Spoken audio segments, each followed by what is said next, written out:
And like that, we're back with another Unpacked presented to you by the To Be Fair Show and the G Shit Podcast. It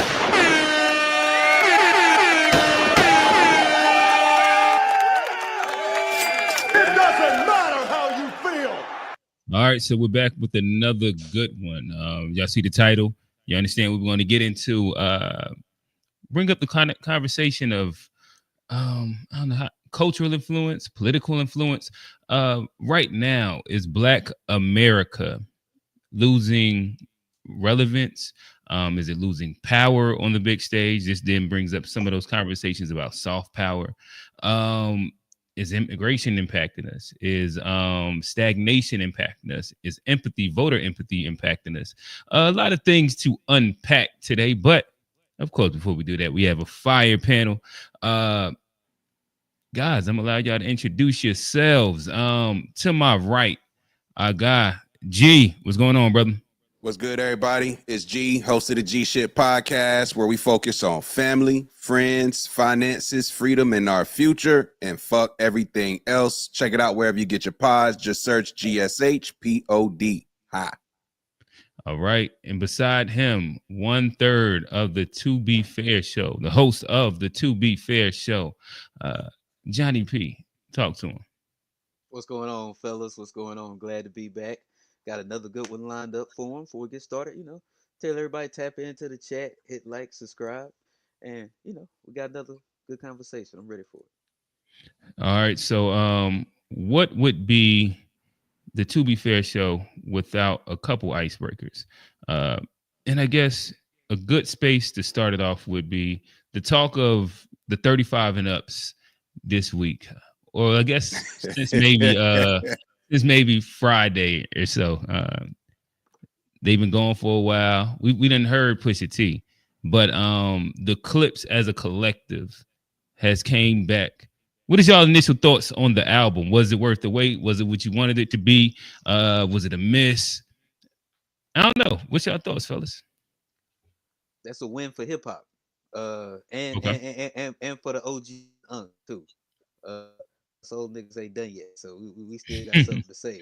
So yeah, it's just inspiring to hear, and it's just good to see somebody, not let the world, not let the world say, oh, just because you at a certain age, you still can't do good music, or don't nobody want to hear your music. So yeah, it's a great album. Listening to it today, yeah, solid piece of work.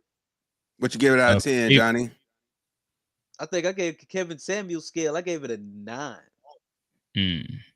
Like that was first listen. I ain't revised it yet, but when I first heard it, that's what I said, 9. I was very, very pleased. Yeah. G, talk to us. What is your thoughts?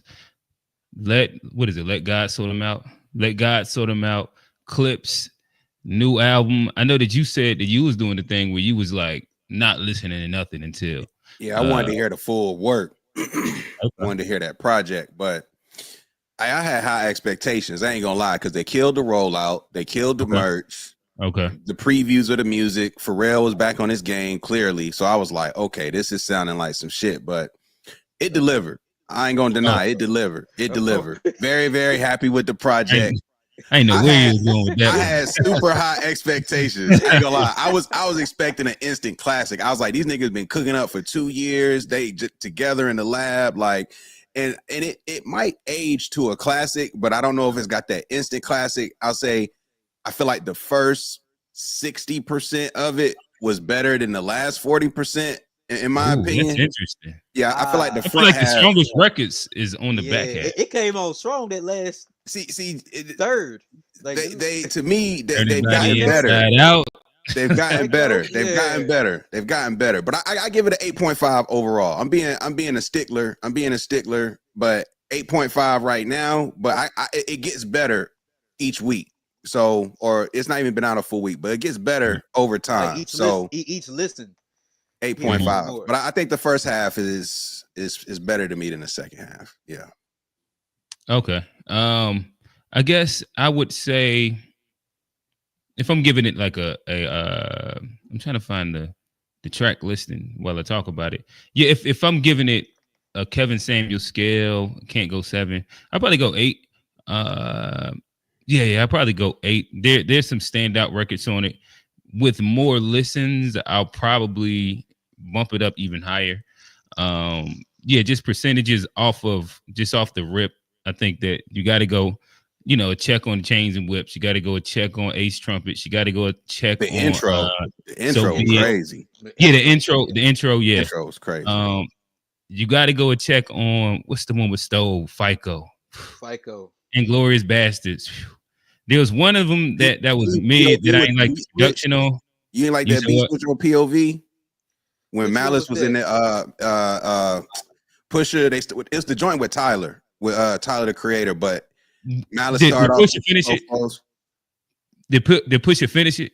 Malice finished it when the beat flipped. I had to listen back to it. I haven't listened back to the entire album yet. After I heard it the first time, there were certain ones that already kind of started, and I was like, all right, these ones I'm riding with right now.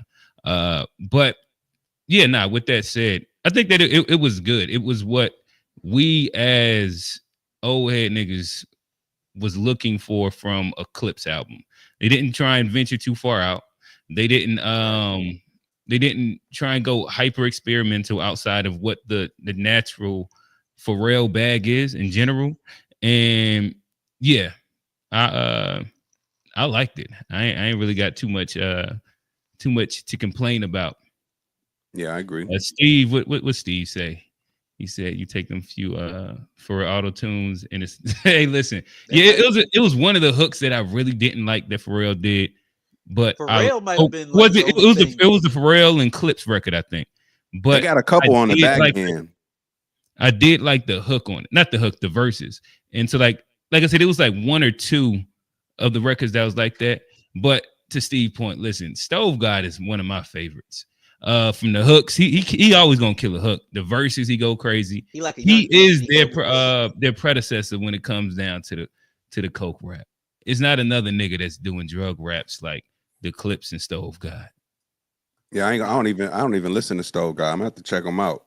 He like a young Anthony Edwards. He even though he old, I think that his main thing is he's been caught up in a really bad record deal, so he's not been able to release the music. But yeah, I think that he kind of has he's almost what Jay Electronica was at that time when he dropped Exhibit, and then he went so long without dropping a record, so the hype was really behind him. That's kind of Stove right now, where he has his own little air to him to an extent.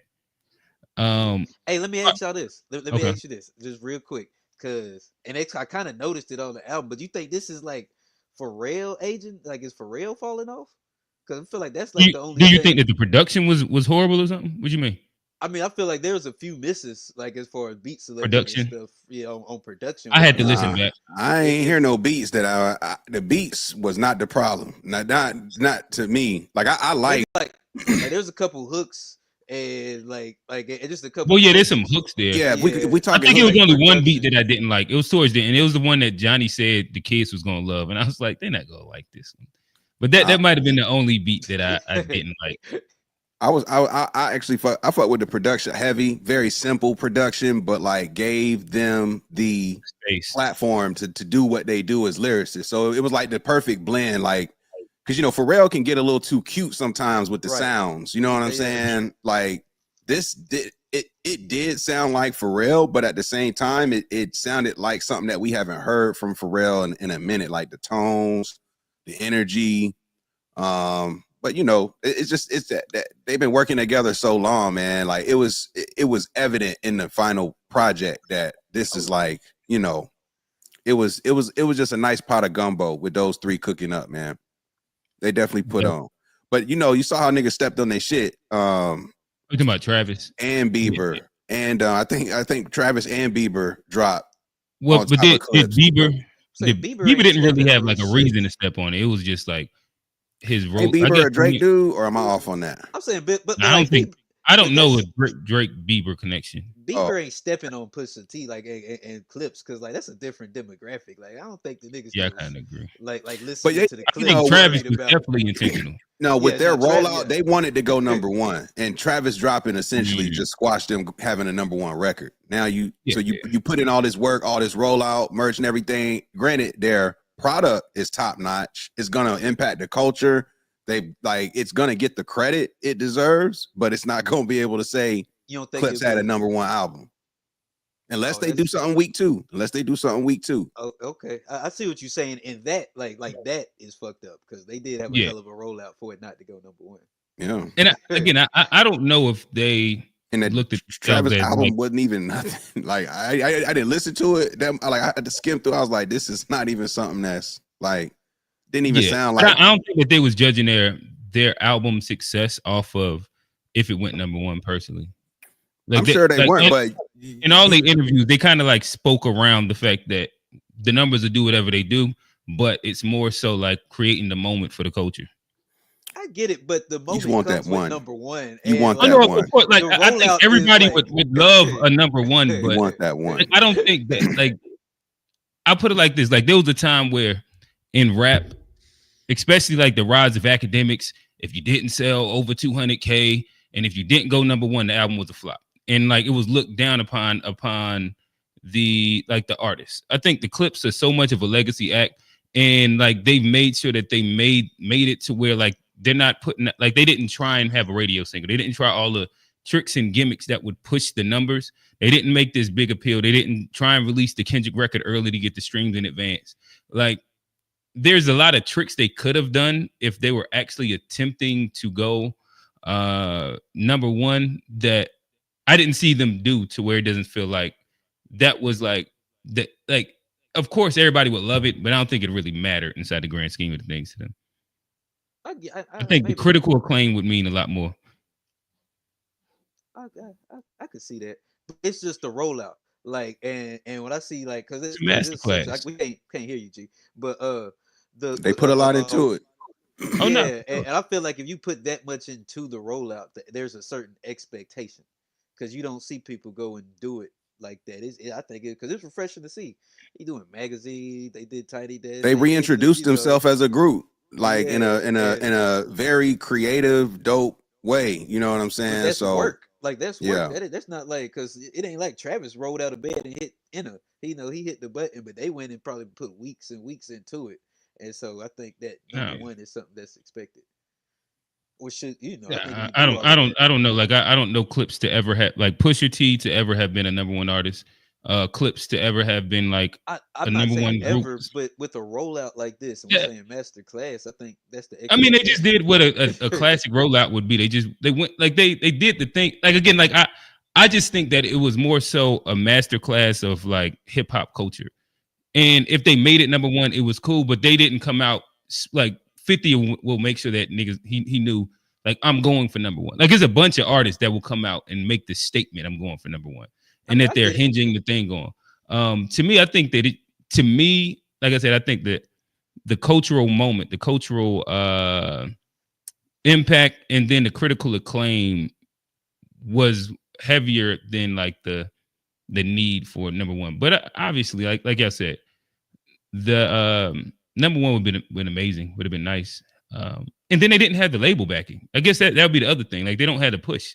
They are with Rock Nation though. They are with Rock Nation. That's a distribution deal with Rock Nation. But so they don't have the money behind them. So like if Rock Nation is basically the label now though. Like yeah, but if Rock Nation isn't getting any of the profits from the what's like the pub and shit like that, like they got a favorable deal for themselves inside that. There's not really incentive for Rock Nation to like overly push the button when they're not going to profit from it like explicitly, especially long run. Or I mean, I don't know the contract, but I don't know if that's correct. I think Rock they went to Rock Nation and cut a deal to partner on the record. So yeah, for the distribution, but they didn't give up no publishing. That's you don't have to give up publishing, but they have incentive Rock Nation to maximize the project. They're gonna get paid from it, of course, but it would be different if they were explicitly a Rock Nation artist in comparison to signing an album deal. So like the double layer of management and distribution is what you're saying. Yeah, they would be the group, meaning the people that in essence Because aren't they invest Rock in Nation the product. artists? No, they were Def Jam artists. Like the whole part of the whole rollout They was just bought Pusha T. Yeah, They bought was themselves them, out of Def Jam and went to Rock Nation. right with the album already done. So they but all right, we not a getting too deep into traditional. like the It's not a music. traditional. Yeah. Yeah, we're getting too deep into the music thing, but like, yeah, we listen. If we got time at the back of the episode, we can break down music contracts and incentives. I imagine some of y'all are here to hear us talk political a little bit. So I'm gonna try and sway it over, because if we don't, I'm gonna get lost. Yeah, you're inside. right. You're right. Me, G, and Johnny will get lost in an actual full hip hop conversation. Before we go, Ron Dwan said one skip title track. POV is the hardest shit in the past 5 years. High class dope boy music. The Unks, they was outside. Riding inside the whatever they what's the new dope boy car? Is that just the Scat Pack? Oh yeah. Yeah. Hellcats. Yeah. That's dope boy athlete car. Okay. Hellcats. Right. That's for sure. All right, so we talking we're talking money, or at least adjacent to money. There was a conversation that was introduced into the chat, and shout out to G introduced this into the Discord. I'll drop the Discord link soon. If you're interested in joining the Discord, I'll drop the link. Feel free to join it. My only warning is that it can get unhinged in there, but if you like talking sports and music, that's typically where I end up at. All the other ones, the guys, they quick to jump off a cliff, but it makes for fun, entertaining days for sure. He said, how much does a man have to make in 2025 to support a family of 3? Not a major market like New York, San Francisco, LA. Husband, stay-at-home wife, and 1 kid. He also had a couple memes, so I'll play a few of these memes before the guys answer. And the median household income in the United States is $74,000, right? Household. So if you, as just one person, is making $100,000 a year, you're well above the median. Yeah. Is $100,000 income middle class? Yeah, if you're in LA, New York City, probably not. 100,000 in LA, you're going to be struggling. Yeah, San Francisco, New York City, Boston, it's going to be harder. But if you're in Kalamazoo, Michigan, you would be doing pretty okay. Says everyone makes over $100,000 a year, but here are the actual median earnings by age. These salaries put you in the top 10% at these ages, and then these put you in the top 1%. So is this what you were expecting? All right, I'll kind of leave that up for the top 10%. These put you in the top as well. It's probably decent perspective. All right. Matter of fact, we'll start with Johnny. Johnny, what is your thoughts on this?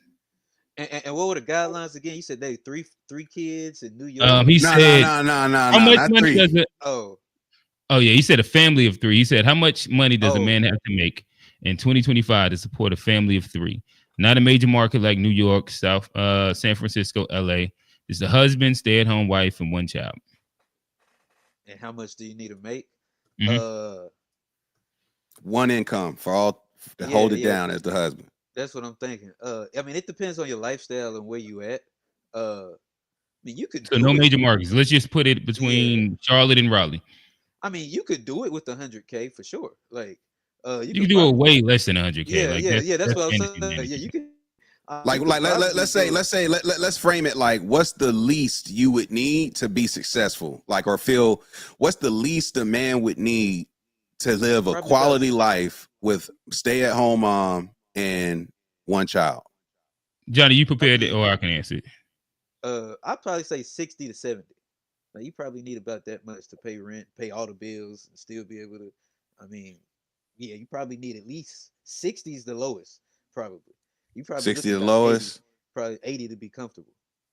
Like, I think that there's a couple things that does matter. I would say if you already have a mortgage now, you could probably go a little bit lower.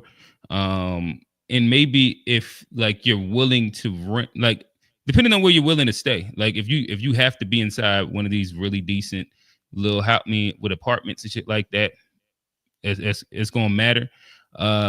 But generally speaking, if we'll just say you're renting 2-bedroom that's decent enough, probably goes $1,300 a month, somewhere like that. Yeah, somewhere. I thought we Yeah, looked up and it said more, but well, it's like I think a lot of the downtown spots, like you might get towards like 1,800. But we just talking about like not needing to be inside one of the newer things, just a regular apartment. I think that, matter of fact, as we talk, I'll end up looking it up. But I would say in just one car payment, maybe 300. I think somewhere between 50 and 70 is probably as a one income. Yeah, you could definitely. 50's tough because if an emergency happened or something, you stretched out. Like for real, at 50K for the whole household. What are like y'all one like what's the grocery bill for? Like, what are we just eating, like canned foods? Do we have healthy diets? Regular food. I think that we like hamburger a lot of times, like, is that regular? I think that you just don't eat out as much. More times than not, I think that the excess goes to like eating out or like these extra trips and things like that. That's where when you make 70, 80, 60, 70, 80, like the excess gets pushed over there. Where I think that you're probably not going to have like a heavy eating out budget, anything like that. Yeah, matter of fact, I'm gonna throw to Johnny. Let me look up some numbers. Or G, you can give your number. It's like I'm thinking.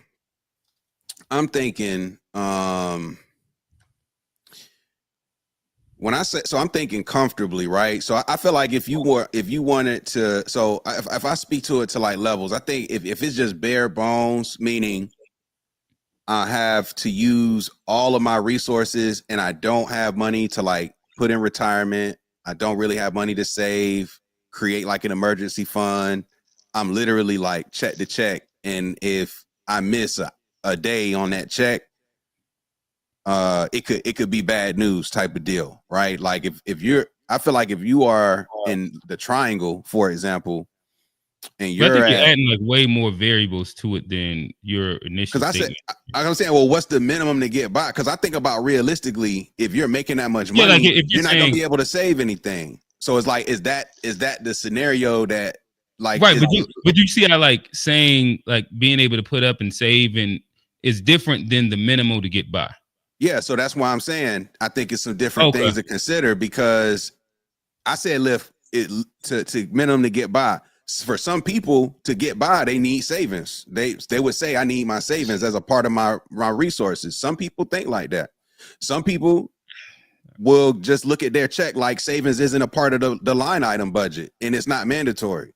So it's like, I mean, if it's just, I'm saying that's how some people look at it. I think that's a privileged way to look at getting by for sure. Hey, but like, and this one, like, I don't know to have savings is a privileged thing is getting by. No, G, hold on. But like, if you're the head of the household, and you got a kid and a wife, you probably should have some savings. I would agree, Johnny. I would agree. And if I would we're talking agree about like you're the head of the household with 3 people and you're in charge. Yeah, like, I think a savings is something like, because then if not, you would. If something happened, what we gonna do? Yeah, like right. Like how are you gonna take care of it? But this is where I'm saying, like, we're not even having like realistic conversation right now. Like if we want to put our bougie hats on, like let me know and we can all do it and it'll be fun. But like if we're talking about like getting by, what that actually looks like for like regular people, and bad credit and debt. I don't think I'm not necessarily talking about bad credit and high debt. But who use like these? That's how a lot of people get by realistically, though. Q.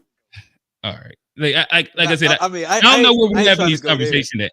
Because like we're like everything we're doing is stigmatized either higher or lower instead of just like a basic realistic space. Well, like I know mad people that don't have bad credit, they don't have a house yet, and at the moment they're not like the reality is that even if you look statistically, majority of America is living check to check. Like this whole everybody has this crazy savings thing is like a good pipe dream, and then like a lot of people that are, especially once you get into your 30s. start moving towards your 40s, like you become way more financially literate. But most people getting by in their 20s aren't like specifically allocating like these huge savings goals, whether it's, you know, Roth IRA, 401k, XYZ, or just like literally putting aside a certain amount of money. To me, when we talk about getting by, just getting by, is being able to make sure that you're able to pay all of your bills. You're able to keep a roof over your head, gas, electric, not gas, but yeah, again, gas. You said wife and kids, so all the necessities are filled in. That's getting by. Once we take a step past that, now we can start talking to things like savings, vacations, like all these other things. Savings because and you're no longer aren't just in the getting same by. boat. Hey, those but aren't in real- the same boat. Those aren't savings But and vacations. they don't have luxuries. neither one of them have to be like comparable. I'm just saying there's a difference between getting by, if we're using the term getting by, and like being able to save. Most Americans don't have the ability to save, but they get by. So that's what I'm saying. Like I don't understand how like that would be. But do you understand how that happens? It's not a It's most times non-bougie because way. they have debt. They take out things on credit like that. That tends But I'm to not be why talking they make about up the difference.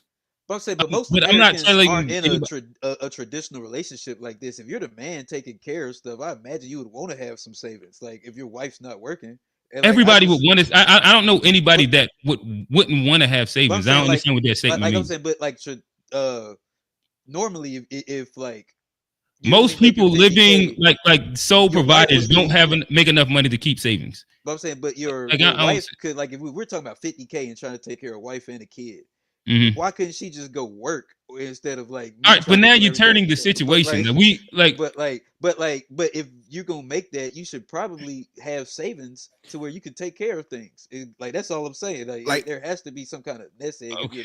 Like you, if you say getting by is paying all your bills, then if you're check to check and your goal is to get by, then I don't think anybody's goal is to get by. I'm saying for the scenario, the goal Okay. is to get by. Like you said, that means paying all your bills, Mhm. having food on the table.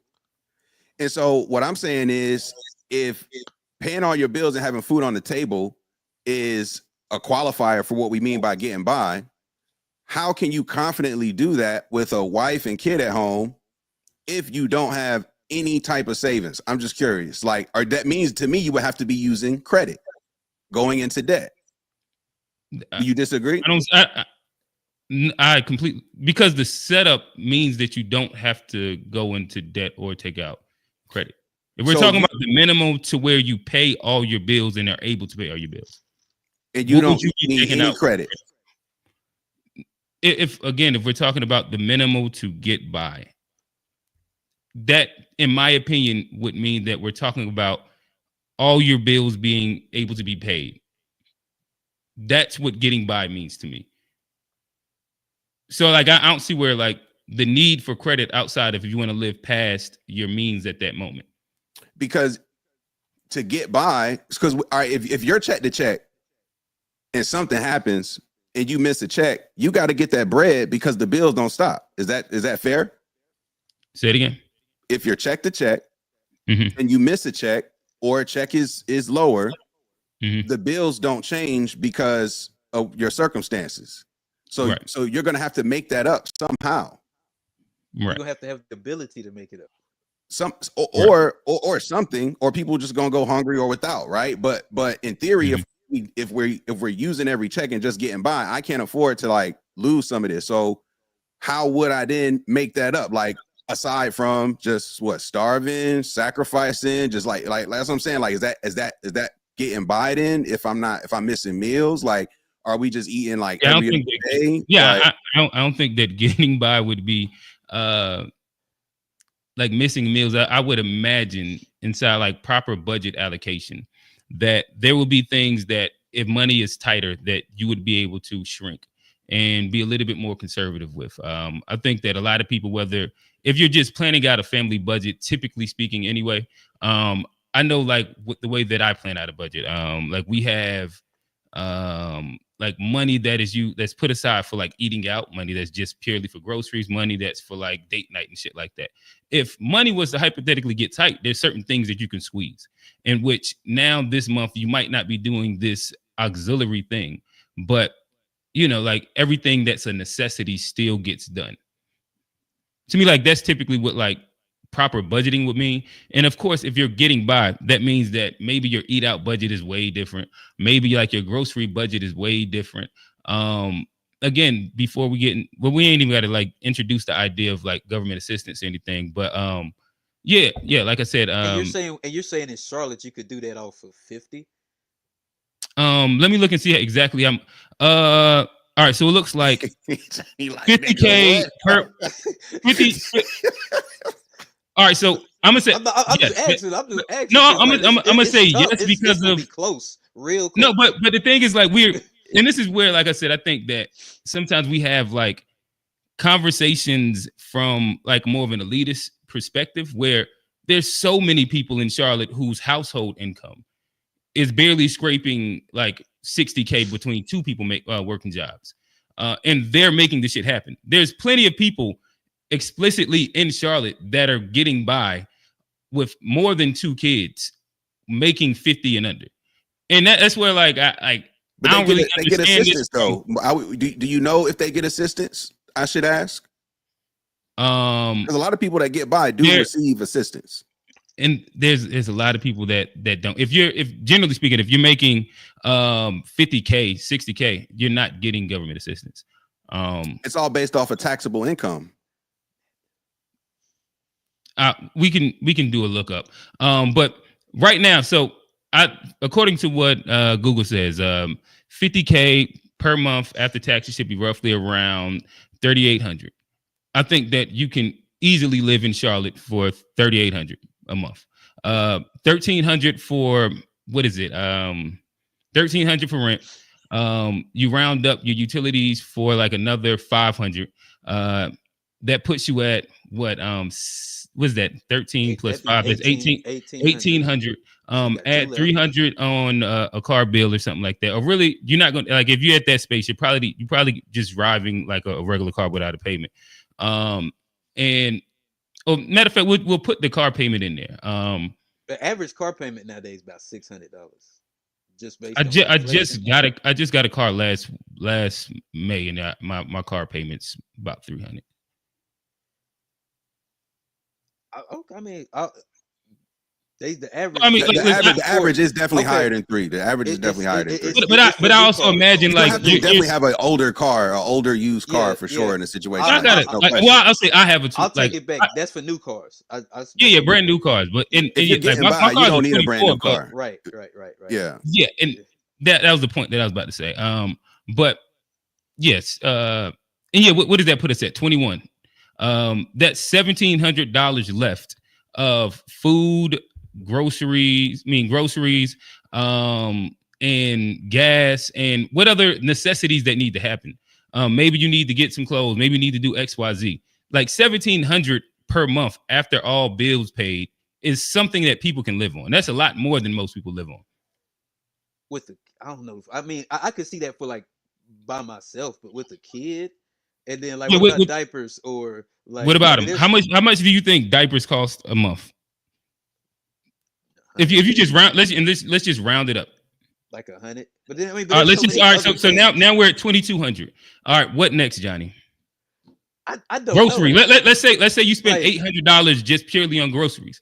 So now we're at 2,900. You gotta have cell phone. And now we still have 800.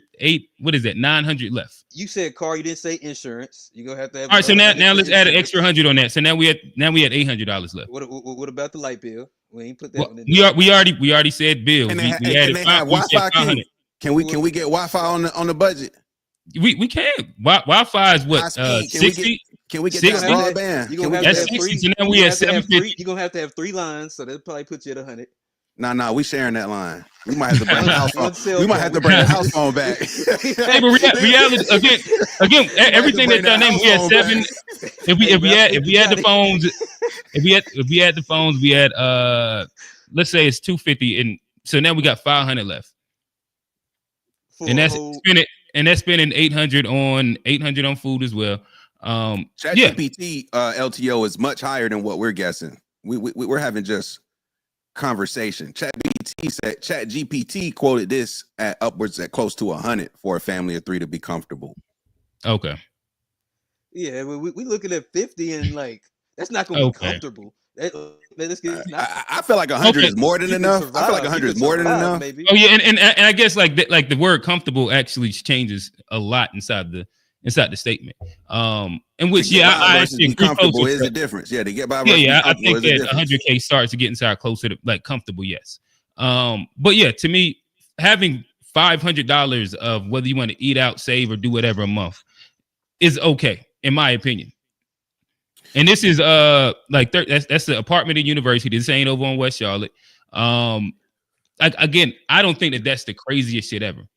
No, it's not. It's not. If we're talking about getting by, again, once we move to comfortable, yes, double that, and we talking. Really, in my opinion, you're probably looking at wanting to be close to like 120, 130.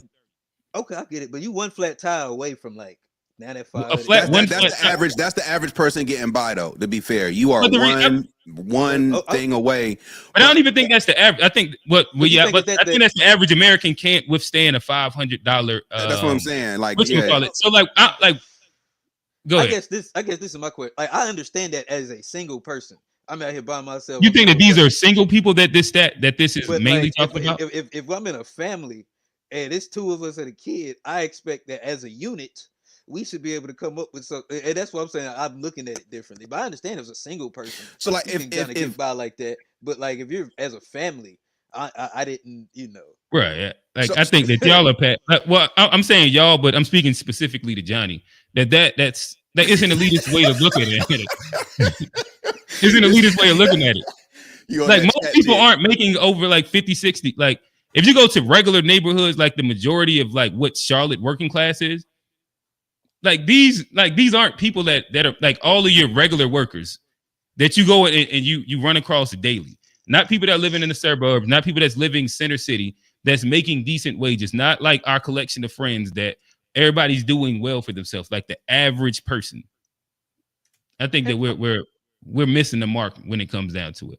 Like as the guy said, what is it like the median? And this is for everybody. This is when you include like all the high earners and whatever. And this isn't speaking specifically median household. Matter of fact, can I give some data? Can I give some data on Charlotte real quick? Can I give some data? So it's looking like median.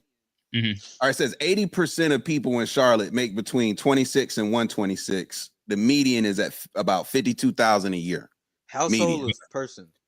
This it says salary for individuals. I'll put household in there. Now, median household income is about 78. So median salary is 52, median household is 78. Mm-hmm. Average is 68. So my question is kind of moving. It's like, okay, if that's the reality, then why do so many people in our community act like we can't? Like people often make an excuse about how expensive life is, and they got to get all this money, guys, before we like create unions and families and all this shit. When in reality, if all it take is 50,000 for a nigga to hold it down with a wife and a kid, then in theory, why don't we have more of that happening earlier versus people saying the opposite? That it's too expensive to do that type of thing. You get what I'm saying? Because a lot of people say it's too expensive to have families, but we just sat here and said it only take 50, 60K to really get by and get it done. So I think that most people or nah, like what do y'all think about that? My perspective is just different because I had like my first son really early. So like I understand what closer to like the bare minimum of raising a family actually looks like. And I think that the older that you get, the more you fantasize it into where like it seems like such a bigger thing. So like a lot of the people that I know inside their 30s and 40s that are having kids later, they think that the bare minimum and like the planning and all this shit to have a kid is so much grander than what it actually is. In comparison, like once you're like walking through, you be like, okay, I completely overplanned. Like you fuck around and have a closet full of diapers, a closet full of wipes, a closet full of clothes that you never ever use because you never got to that point. And like you overshoot the shot for it. And like I think that's more so the thing is that we're having kids later, so we build it up to be a bigger thing because of, I don't know, what is it, lifestyle creep maybe. No, that's fair. But I'll say this: if the average in Charlotte 78 for a household, and we just said the average household doesn't have enough for a $400 emergency, that means that 78 is probably about around what it takes to get. Well, you want to be decent at, like, again, like struggling and then being like decent to me, not struggling, getting by to me denotes closer to like lower middle class, maybe lower class, but you're not on like at the shelter and shit like that. You're able to keep a roof over your head, XYZ. To me, I think like when I personally think of it is like middle class is once you're starting to be able to indulge in some of the basic amenities. And like I said, like whether that's like some extra, going out, some extra vacation, some extra well, again, saving is one of them. I think that it's the luxury for middle class people that most people that's at the lower ring of that Maslow's hierarchy of needs, they're just worrying about the surviving piece. And then upper class, like we don't even really got to speak about it per se. Like we kind of understand and it's understood. But yeah, that's my take. I like it. That was a good one. All right, let's see. We did have a bunch of comments in here. Y'all want to drop a quick call in for this? It seemed like the chat kind of they get into it a little bit. We can't hear you. We can't hear you, G. Yeah, hey, bring them up, because I'm curious to hear from the folks who say they are getting by and in a small town. I'm curious to know what the town is and how many lights you got. Tara said, she said 16. Oh yeah, what up, Tara?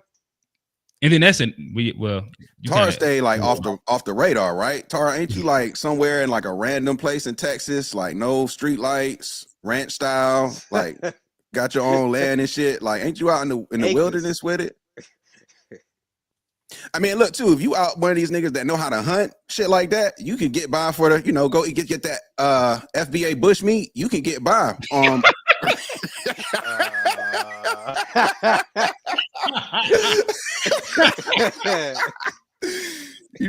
get that. Listen, you just threw out the bat signal. I ain't gonna lie. Oh, they coming for us. Oh no. Oh, man. All right. I just threw the call in there. Hey, Ron, give y'all a quick second to comment, Johnny. Oh, no, I was gonna say, hey, Ron, old cars are definitely high maintenance costs too. Like they be more expensive. That's true. Than new cars sometimes. Like, and if you just getting by with an old car, motherfucker, like, burning tank up, whole thing of oil get burnt every week. You in there filling that motherfucker up. Man, new tires, like it comes back to back when you get an old car. Niggas ain't getting new tires when you got an older car. You paying 45 one at a time. Be like, hold up, which one? 45 for the used. 50 for the used. All day. Oh man. Hey, don't do that. Hey, listen, I remember struggling before, like actually getting in a decent spot. Listen, I know them little cheat codes, boy. You replace them one at a time, and you gotta have your tire spot. I remember when it used to be 25 for the used, but you got to make sure you really check it. Then that moved up to 35. Inflation hit, is 50 for the used. Like, it's probably about the game is the game. And you gotta have you a mechanic that's gonna reset that check engine light when you need it. You know what I'm saying? Like, I just need to reset it and I bring it back. We can get it passed. Come on now, make it happen. Shit, just pull that fuse out, bro. You got in reality, you gotta have a mechanic in general, because you ain't going to the dealership. Middle class luxury is going to the dealership to get your shit fixed. Yeah. Niggas going to the mechanic with the cigarette hanging out his mouth, and he low key guessing. And he gonna try to holler at your mama too. Well, I don't know why you take your mama with you. All right, we got our first call in. We got our second call in. All right, so we got two of them. I'll let Ron Dwan. He got his camera on. I'll bring him up to the stage. Ron Dwan, what's going on, brother? What up, man? What's happening, gentlemen? What's good? I think we got to do some math, right? You know what I'm saying? Like before even having this conversation responsibly. 50K, like you asking a lot for somebody to, you know, be able to hold down a household off of it. You have no room to breathe at all. And I think that the confusion is between comfortable and getting by. Getting by does not include savings, you know what I'm saying, at all. Like, you know, that's just not even a thing. Most people in the urban community don't have savings. That's a luxury item. And you're also asking a lot of a relationship for somebody to go through that struggle of. That's why I was asking you, like, put an age on that. Like, if you're 22, 23, 24, that might work. If you're 30 plus, bro, and you asking like somebody to support a family and a woman to be cool with that off of, you know, 60, less than 100 racks, like, one, she got to go to work, or like, so you got to be in a better position. You can't ask somebody to be eating ramen 2 nights a week, you know what I'm saying, just so you can try to, listen, it's $800 like, not only you gonna eat that ramen 2 nights a week, you gonna have it for lunch 3 times during the week as well. We're gonna have to stagger it out. Like, y'all mistaken with 50K is. I ain't gonna lie. And if you want to spice it up with some Vienna sausages, finesse it. You know, to add another piece to that, not to move into this topic, like you're gonna be hard pressed to find a woman that's gonna rock through that with you, even if she love you, bro. Like in this day and age in 2025, bro. I think that if you're trying to do that as a grown man, yes, and this is where I agree. In Charlotte, huh? They said they ain't taking it out there in Charlotte. He said no. So this is where I agree with you. I would say 35 and up is no way that you can like sell, or especially like a woman now, 50K. But I think that like you can easily make it through your 20s at that right, in your 20s. Yeah, 20s for sure. If we're talking 20s, it's a different ball game. Yeah, for sure. Getting by your 20s is way different than in your 30s, for sure. So Q, if it's your 30s, you bumping that up another 20,000? Well, all right. So like my range was. You asking your lady to not have no type of clothes and never be able to go out for dates or drinks, or like you asking a lot of a relationship to want to try to go through that at that. I also imagine that when, indeed, like this is your question, but I also imagine when you're saying get by, you're not saying that in the sense of like this is where you're looking to sustain it. Like this is what you need to survive at that moment. I wasn't necessarily saying at a moment. I'm saying like live. Like this is the lifestyle we live. And we get by, which like you said, a lot of people, that is the life they live. You know what I'm saying? Like it's check to check. It is what it is. They work hard as shit and they doing what they can to survive. Like, and that's what it is. If you're a guy that's making 50K and you have a stay-at-home wife for an extended period of time, eventually you just got to go get a job. Like that's just like the basic reality of it. But I think that especially if you're in your 20s and or like certain people just are more used to certain situations. Like I know people that are cool with hood living and like that's their comfort zone. And like that's just what it's gonna be hood spot to hood spot to hood spot, and they love it. Yeah, and like that 50K stretch like a motherfucker there. And like that's just the facts of it. Whether like but nonetheless, like I know a lot of people that make less than 50K and they be figuring shit out and be doing all right. That's the best I can say. Man, they getting food stamps, bro. Housing. That's what or the food. Like if you ain't getting food stamps, listen. If you around the way, you know somebody that got it for the half. It's simple as that. You pay them $50 to give you that $100 food stamp EBT card. You run it up real quick, give it back. Like the game is the game. We do got LTO. I'm gonna bring LTO up here. Tar, you got to hop out the comments and hop in real quick. You got some interesting commentary. LTO, what's going on? Talk to her about a budget. Can you hear me? Yeah. Okay. So my husband doesn't make, well, okay, we're probably around like maybe 70 right now, but that's because I'm going to school and only working like a couple days a week. But we agreed on that when I started going to school. But like we have a kid, we have a 9-year-old, you know, and it's like, okay, she has soccer. You know, we have Christmas, we have things that we want to do. Like, I want to send her to drama camp. She wants to go, you know, take surfing lessons and shit, you know, like Mhm. getting by is one thing, but like just being able to do stuff that like just for your kid that you see other people doing and she sees other people doing and she's like, I want to do that, and you're just like, Mhm. shit. You know, it's not easy.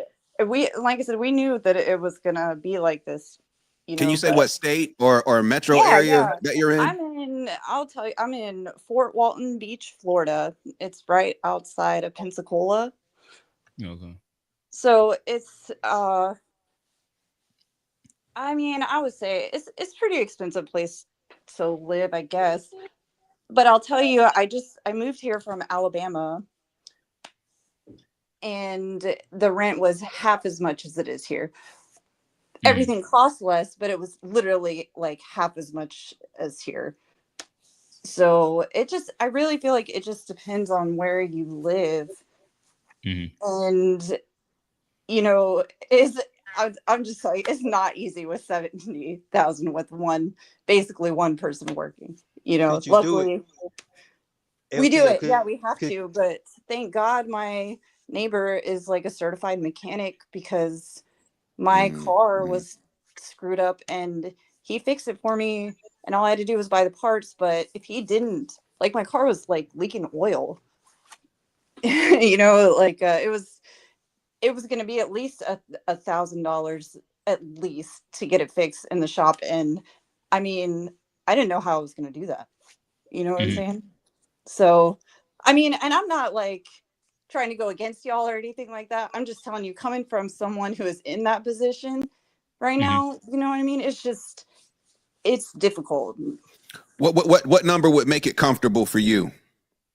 I mean, like, probably when I was working before, I was working as a bartender in a really busy restaurant around here. So I was making at least 40 myself, you know what I mean?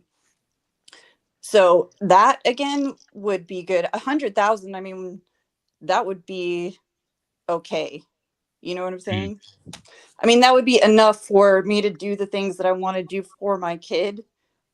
But honestly, even with that, I don't know how much of a savings I could have. There would be some, but it wouldn't be like a big net. You know what I'm saying? Mhm. Yep. But no, I appreciate y'all. I love listening to y'all. Thank you for having Oh me no, we on. appreciate it. Yeah. Thank Yeah, We you. for sure. appreciate it. You can Um, tell she love her man, bro, but you can hear the struggle in her voice, bro. I'm telling y'all, bro, it's a time clock Yeah, on I it. mean, I do. I love him, you know what I mean? And I would not leave him, you know. But mhm. it is not, I'm telling you, it's not easy. And I don't Oh, no, I I get don't it for put sure. that on him, you know what I mean? It's not like his fault, you know what I'm saying? But it is not easy. Well, to me, it sounds like this is more or less a moment of time. Like you're going to school, so that I imagine you would make more and contribute to the house. Um, Absolutely. Yeah. And even if, I mean, like I said before, I wasn't going to school, so I worked a lot, you know what I mean? yeah. So Um, it is just like a moment in time. But I guess if I was 10 years young, you know what I mean? Like y'all were talking about in your 20s, you know what I'm saying? I'm not in my 20s anymore. no, I get it. I get it for sure. And yeah, and that's why a piece of what I said, like I gave the range. I said between 50 to 70 would be getting by, and that's depending on like your specific lifestyle. To me, when I say 50, that's like if you don't have like high lifestyle creep, where like you need XYZ, your kid needs XYZ, again, I'm saying XYZ overly, too much, but y'all kind of get the point of what I'm saying. 70K to an extent also can be depending on your lifestyle, like really just getting by. you And can like I you can understand that as well. you can do it, but like, I mean, I do stuff like I buy groceries from Target. Like you can get a 6-pack of chicken drumsticks and a pack of broccoli for like $7.63. And I do that all the time. You know what I mean? But that's because, and I have like apps and stuff where I look at stuff and I can get like discounts or deals like whenever they're there, you know what I'm saying? And thank goodness for that, you know what I mean? Because when COVID hit and everybody realized that people will pay as much as they're paying for all this stuff, it just didn't, you know what I mean? Like pre-COVID, this would be a different conversation. Never went down. Yeah. They say it takes what $100,000 was before COVID. You need like 124,000 now. It was from 2020 to 2025. What you could buy for 100,000, now you need 125,000. So it increased 25,000 over 5 years. Yeah. And to me, like you can feel like, I think comfortable, generally speaking, the minimal is probably around 120, 125. Inside like the Charlotte area. Like if you just want to make sure that you have all the things and you have a little bit of money to put aside for the XYZ, I think that's 120, whether that's one person working, two people working, however you can figure it out. But I think that that's probably like a good base number. Of course, going higher is always going to make things a lot easier. But if we're talking about like moving into comfortable, I think that that's probably like a base comfortable inside like the realistic, quote unquote, middle class space. All right, sound like we done unpacked this one, fellas and ladies. I'm gonna take y'all to the backstage. We're gonna hop into a little bit more of these political conversations for a little bit. Maybe we'll do another quick call in a second. But shout out Ron Dwan, shout out LTO for giving their piece on it. Johnny, you had your hand up. We're gonna get Tara up here one day. I was saluting. One day. She said she got some chickens out there. My dog Steve said Bitcoin fixes this. This is true. Yes, Bitcoin running. Shout out Ethereum. I'm waiting for that last little push so I can cash out and get out of there. Me too. But like the market is looking decent right now. Yeah, you a Ethereum bull too. I forgot about that. But nevertheless, fellas, there has been a lot to unpack when it comes down to Trump, Epstein, Elon over the past 2 weeks that we've missed. It started with a bit of the Elon saying, hey, I'm starting a new party. This big, beautiful bill is bullshit. And you know what? America First Party. He dropped that on him. And then he hinted a little bit more about some Epstein shit. And then, if you go back a month earlier, there was the big bomb where he said, hey, you know what? An Epstein list ain't come out. Trump's on the list. Fast forward now, what are we, about a week ago? They have the whole press conference and they drop the big news on the Epstein list, which is interrupted by Trump saying, hey, y'all guys still worried about this whole Epstein thing? I thought we was done with this. And then the lady said, you know what? It wasn't a list. There was no list. It was just a bunch of child PDF files, and he just downloaded them on his computer. And the jail, they're missing a minute of footage just off the strength that it's an old program. And Trump then goes on his socials, and he's kind of been inside a bit of a fit of rage. I have a quick update on where we're at now, and from there, I love to get. I know I heard a little bit of Johnny's take last week on the To Be Fair show, but G, your stance on some of this Epstein stuff.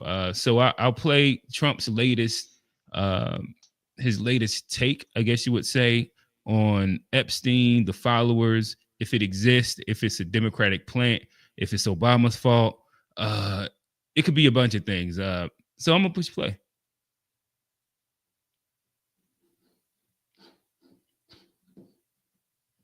Trump is continuing to crash out over his buddy Jeffrey Epstein. With today, Trump saying that MAGA is actually full of bad people and weaklings because they believe that Epstein was hiding something. With him even saying that he doesn't want part of MAGA's support anymore. With Trump continuing to say that the Epstein list, which he says doesn't exist, was created by Democrats, but also that it is pretty boring stuff that only bad people are interested in. So to review and be aware that Trump ran on releasing the Epstein files, which he says don't exist, but were also created by the Democrats, and you're a weakling and a bad person that is betraying him for even asking about the files. But also the files are boring too. And that is the Republicans in Congress have voted twice against releasing the file. And, I gotta say, like, in all honesty, 2 weeks ago, I was pretty skeptical about the whole Epstein thing. But Trump has proceeded to act like the most guilty man in the world, right? All of his actions, what he's saying, it feels like it would make more sense if he was guilty. And so now it feels like there's more people in the world than ever that would go, yeah, it wouldn't surprise them if Trump walked into Epstein's cell and killed him himself at this point. Or the first arrest of Epstein happened under President Bush. His next arrest was under Trump. And then Epstein leaves the earth in Trump's own prison system while he was president. And all of this is Trump keeps saying, if the Epstein files were damaging to me, Biden would have released them. So yeah, why don't you release the things that apparently don't exist, but also were created by your enemies? Is there something in the files about him? Is there something in the files about someone else? Is he protecting someone? Is he getting blackmailed? All while Epstein said that Donald Trump was his best friend and there are a million photos of them together. But hey, for now, stay in the loop, especially if you're someone. All right, fellas. That's a quick update to the most current. I think that tweet was actually today. Thoughts? Start with you, G. Man, Trump was on that island grabbing pussies like bowling balls, man. That nigga Trump was down there going crazy. And I'm telling you straight up. So the only reason why this is an issue is because Trump is doing what he does. He mentioned in his election that he was going to release this list. He said that. And he said that as well. He grabbed as a bunch part of people who ran on that. Yeah. Then once he won, they said the list was under review. So he said it was on a desk, if I'm not mistaken. And now this shit don't exist. So it's just like Trump doing what Trump does, man. Like, we knew this was going to happen. They also had a press release that they gave to a bunch of influencers that said the Epstein files, and they all took pictures with it. Yeah. It's ridiculous. It's ridiculous. Like, we knew that Trump was not going to do a lot of the things he said when he was running on the campaign. I was never a pro-Trump supporter, but I really it's interesting to see now. It's interesting to start to see the civil war starting to take place in the party, because some people are acknowledging, this ain't what we thought we were getting. But those fools are stupid to have had that thought in the first place that these things will actually get executed. So, we'll see what else he takes his word back on. But it's just Trump being Trump, man. We know the list exists. We know he was on that island. Yeah, telling what atrocities took place with Trump on that island with who knows who. All right. So a part of that, it sounds like, so do you think that Trump is on the list, he's protecting somebody, or it's pressure from the deep state not to do it? Yes, and yes. Okay. All right. I guess if we continue along this, do you think that Epstein, this is a big part of the conspiracy, do you think that he is a part of foreign intelligence agency? I think Mossad is often thrown out. The Israeli joint, right? Yeah. It's very much possible. I think Ghislaine Maxwell, according to the quote unquote conspiracies, Ghislaine Maxwell's dad was a decorated part of Mossad. He also died in a boating accident the week that Epstein got caught or something like that. It was very interesting timing. He mysteriously died off a boat. But yeah, nonetheless, Johnny, I guess I'll move to you. I'll ask this, and this will kind of branch itself off into a bigger conversation. Is this the biggest MAGA split yet? So there's been a couple different fracturings that have happened. There was the immigrant fracturing when you had what's his name, Vivek Ramaswamy, and it was a little bit of Elon in there when it was like, now we need them H-1B or whatever it was called, and that American culture is bad or some shit like that. So they gave him a boot, and a little bit of his immigrant followings they kind of left with him. Then what was the next big one? You had the Trump and Elon. the big split that happened with Trump and the big beautiful bill and Elon, where they split for a second and got back a little bit, and then Trump passed that. He passed the bill, and Elon went crazy, right? So that itself was its own big split, and you started seeing some splintering happening. Now you have a lot of prominent MAGA voices. They have kind of came out and spoken against it. People that had kind of been like MAGA from like 2016, old MAGA, they're hyper against this Epstein thing, and it seems to kind of have left us at a very interesting space when it comes down to the Epstein list, not Epstein list, but MAGA, and what MAGA is going to look like for the Republican Party. So I guess I'll start off by saying, is this the biggest MAGA split yet? And what does it mean for the Republican Party with the primaries coming up? Yeah, I think this is, I don't know necessarily like on principle if this is the biggest. I think this is pretty severe, but it's like a ACL. You tear it once, you get it fixed, go out there again, tear it again. It's a little weaker, tear the third time. So I think the more and more it fractures, they can come back and really become more divided or united. So I think when it comes to the primaries, I don't know if I think the next primary we'll see a way bigger push for third party. I don't know if the America First will get. I don't know, what, but I think the natural. You talking about next year we're going to see a big third party push? I think for the next election cycle, like moving into like what would you consider a big push? Like what would that actually look like when you say it, like bigger than what the Green Party's done, bigger than what the Libertarians have done? I think like a Ross Perot, like 10% of the vote, maybe. That would be like could go to one single independent party. Yeah, if but I think that would be a big progress, and I think that would be some progress. That would be extremely. That would be huge. Yeah, that'd be monumental for sure. But if somebody could do that, then 4 years after that, you have momentum. But I think that should be like the biggest push. Like right now, if there's a splinter, and you're saying that you think that in 4 years that a third party will win. That's what Elon's talking about. Like he's literally like setting it up. Like he's. Like, I know that's what he. All right, so you believe in the America Party? Okay, I guess that'd be a good place for us to go to. So it sounds like you think, generally speaking, that this is a bad look for the Republican Party, and that Elon Musk, he has introduced America First, the third party. You think that this would be a viable option and something that the American people will actually believe in? I don't know anything about it yet to say whether I believe but right now I've always been a proponent of a third party. I think we've always been in a space as the American public, American society, that we've needed it for a long time. I think he has the money to where he has like probably the best chance. He's already been so I think he has a good shot to do it. He has the infrastructure around him. But I don't know what he'll stand When you say for. the infrastructure around him, what do you mean?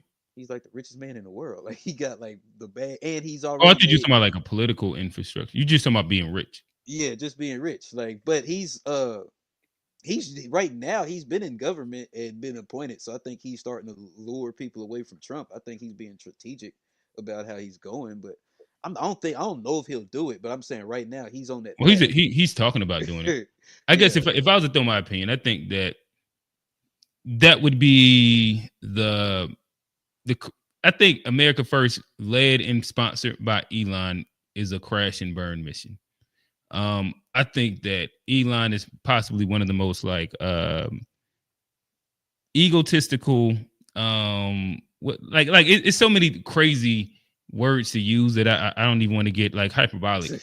But like I wouldn't trust Elon too much further than where like I could throw him, to be honest. Like he seems like the epitome of a lot of the things that we even assume of Trump. And I think that he only does things for his interest. And like I don't really have too many positive things for Elon. And then like he's like almost America's biggest con artist. Like most of his inventions aren't through his intelligence. It's his ability to kind of like manage shit. It's kind of like Edison and Nikola Tesla. Oh yeah. Like there's the brains and then there's the person that gets the credit for it. And he is like really good at creating structures, but when you go into like the genius of him, he's good like, at business. so many holes inside what he actually talks about, all the way down to like his whole little "I'm the best gamer" scam that keeps getting exploited over and over and over. Like he's kind of almost like the greatest con artist. I gotta push back a little bit. I gotta push back a little bit because talk to me. His business acumen, I think, is stamped when he fired 80% of the company and nothing in the company. Essentially, like the thought was he was going to buy Twitter. He's firing all these people. The shit is going to fall apart and crash, and that just realistically didn't happen. It ain't much of a difference in terms of the quality of the product. Of how X functions today versus before he purchased it, and he's doing that with 20% of the staff, if not less. And so he didn't hire back this, like he didn't bring the staff back. So they cut and just kept the staff at that. Correct. I don't think that. So they never hired. But let me double check this. I don't know that to be true. Yeah, I thought that like during the time that they cut, he had like pretty much like a memo out where it was like mandatory. You got to work X amount. If you're not down with that, and this was like a certain amount of overtime. Like he might have almost been making. He reduced 80% of his staff. He reduced 80% of his staff. I know he did, but I thought that he hired back a decent amount as well. I don't think so. If you find something, I'll stand corrected. But I'm pretty positive he reduced 80% of his staff. I know he did make a big cut, but I do think that like what he's been able to do as a capitalist is just unmatched, frankly. I mean, it's just so it's like that's why I say I can't quite call him a con artist because he's learned like if he's a con artist, then that's just what it means to be American, because that's what this system is built off of. Like somebody's playing their hand better than the other person, and another person's ready to step on your neck when you wasn't ready to get stepped on. And Elon is one of those type of people who will step on necks, who will do things that people don't like, but his results and the type of the type of companies that he's bringing to the forefront in terms of like changing the landscape of the automobile industry with Tesla, changing the landscape of telecommunications with Starlink, changing the landscape of aerospace with SpaceX. Like these are things that are so crazy and that's not even talking about PayPal and his early stuff. What he's done here with these three core companies moving forward, I mean, again, I agree with the idea that he is like a amazing capitalist, and if you want to put his genius at capitalism, I think that I don't even have an argument with you. And it looked like he reduced it to like 1,600, and then he like it was 8,000. It reduced to 1,600. Then now it's at 2,800. So yeah, he didn't hire close to the amount that he fired. But yeah, I agree that he is an amazing capitalist. But there was a while where like people were running with him being like a genius and smartest man in the world and shit like that. And they thought that he was the brains behind Tesla and the cars and the and all that. That he was like a master coder of some sorts. That he understood what is it? Whatchamacallit physics and shit like that. Oh yeah, quantum physics and shit. Quantum physics. The fact that he understood SpaceX inside the sense of what he was like, what was actually happening, and not just being like a ruthless manager to where he knows how to get he gets the job done. And yeah, like I just denounced the fact that he's like this genius, and even when I hear him talk, it's hard for me to find the genius in it. But I think from what he did with X, the original X, the website, PayPal, how he flipped that into, I forget what he flipped it into, but like what he's done as a capitalist has been amazing. He's the richest man in the world, so it's hard not to say that. The way he's even been able to hedge a lot of leverage to make Tesla stock be what it is that's pushed them over has been genius plays for sure, in a sense of like a capitalist. But after that, I can't put it on him. But that's my Elon hate. He's an MIT grad. Is he really? I mean, he's not a dummy. Like you can't call him a dummy. Like, dummy. Yeah, like nobody can like. Like, I don't know, Kofi talking about the spaceship blew up. Like, nigga, things are gonna happen. You know, planes are falling out of the sky. Planes are crashing. Like, exactly. Like he's running the business. So like, when you look at the overall scope, like, you know, you could say, yeah, the thing blew up, but he also brought somebody back home safe from outer space when nobody else could go up there and get him. So it's like, it's trade-offs when you start talking about space. He's not an MIT grad. He attended Queen's University, then transferred to the University of Penn, where he has a bachelor's. But that's it. Oh, he did get accepted into a PhD program, but he didn't complete it at Stanford. I think that's how he got to Cali, if I'm not mistaken. I was about to say, like, from what I understood of his biography, he was South African, then he went Canadian, then he came to America, and then he made his way to Stanford, and he dropped out of whatever school. Well, not Stanford. He made his way to the West Coast. Yeah. UPenn is Ivy League. UPenn is Ivy League for sure. Yeah. But nonetheless, saying all that to say, an Elon Musk political party to me is just people doing the bidding for him that he can't do because of he's not an American citizen in a sense.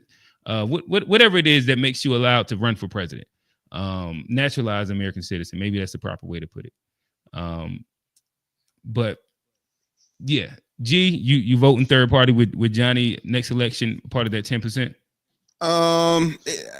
You know, I didn't vote Democrat or Republican this past election, so I don't have an issue voting third party, but I can't say that I'm going to vote for that particular third party. You know, so yeah, like, again, I'm not, I respect Elon from a capitalism perspective of just the businesses in the what he's been able to accomplish from that standpoint.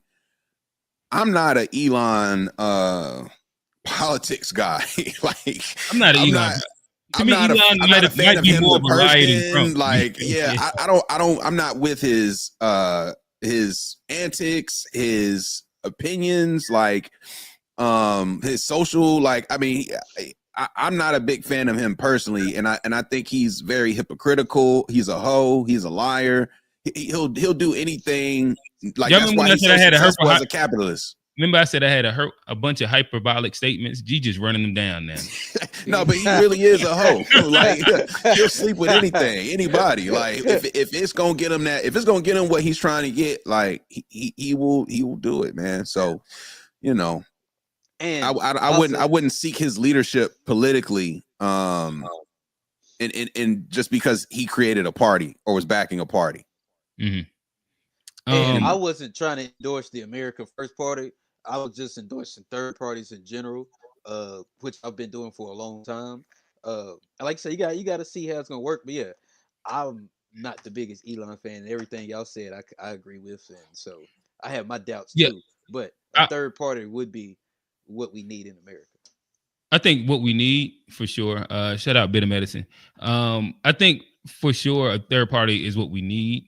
I would also say that I've been a third party voter maybe the past 3 years. I mean, not 3 years, 3 cycles. But thinking that a third party will get 10% is hyper wishful thinking, in my opinion. Yeah, I don't even know. Yeah, I think Ross Perot, when he ran as an independent, they say that's the reason why Clinton won the election, because he pulled so many votes from Bush. But I think Ross Perot got close to 10% in that election, if I'm not mistaken. Mm-hmm. But we haven't seen anything since Ross Perot even come close to moving the needle like that. Yeah, I'm trying to look it up. It says he got. I'm trying to look it up. Come on, listen, AI, they ran me the wrong thing, so I'm gonna keep it moving. I put a typo in. But yeah, nonetheless, what does this Epstein debacle mean for the not third party, but for the Republicans? He got 8.4% of the popular vote. Okay, yeah, and that was 96. Amazing. Yeah, amazing. Like if a third party gets 10%, they become the most powerful party in America because they hold the leverage to swing the actual election. They say no, but look, in 1992, he got 18% of the vote. His shit actually dropped in 96. In 92, he got 18% of the vote. Of the really? Yeah, that Ross Perot was a beast. We can't do it. Everybody act like we can't Ross do it. Perot had 18.9% of the vote in 1992, and he ran as an independent. It says the strongest third party performance in history. And so, like, it's possible. We was alive. Like, it's not like, so why we can't do it again? But he wasn't a party though. He was independent. That's also kind of the thing too. You're voting for an independent, not somebody affiliated with a party. Damn, that is crazy. Hold on. Okay, so he ran not independent party, but just the independent. I don't think independent is a party unless Johnny crazy. Unless somebody correct me. I might have been wrong this whole time. Hold on. I don't know. I don't know if independent got a party, man. I don't know. I don't know. Ross Perot was super rich. That's another thing. But you know, the super rich, like Bloomberg has tried and he'll never come close to it. I ain't pay attention during that part of history class. So.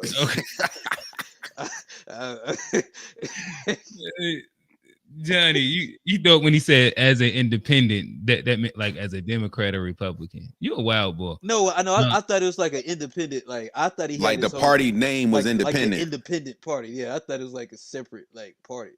I ain't know him. It's unaffiliated. At least that's what I thought. I thought when you run as an independent, it's like when you say you an independent artist, right? Like so every time you heard somebody say they're running as an independent, you thought that was a specific. You thought them niggas was gang. No, I'm talking about. I thought Ross Perot specifically. I thought he had like he was under a party by him. Yeah. Oh. I'm looking it up though. I didn't know. All right, so nonetheless, I stand corrected. The Reform Party. The Reform Party. And so who we ran with. Okay, that was his party. No, Johnny, you thought that independent was a party. That's a completely different thing. I didn't know. Yo, have y'all even heard of the Reform Party recently? Like, I've never heard of that recently. Like, Reform Party. Hey, chat, if y'all know any Reform Party members, please talk to us. Let us know what's going on. They might have turned into the Libertarians or some shit like that. Let me ask what happened. Johnny, they said put the buzz balls down, man. It had nothing to do with the fact. It had nothing to do with it. That was just a mistake. And it's I've been thought. All right. So nonetheless, I guess now is the time for us to. And he did have his own party. So he made his own party. Yeah. I wasn't arguing. I'm talking about when you said you thought independent was a party. Yeah, that's a classic. That is a classic. I had the name wrong. Okay, but yeah, that's what we all laughed at. Yeah, that was the joke. That was somebody got to clip that. You got to find that. If that one get clipped. But yeah, nonetheless, let me see if I can find it. I think G had a really good lead off question, and this will get us into the conversation of.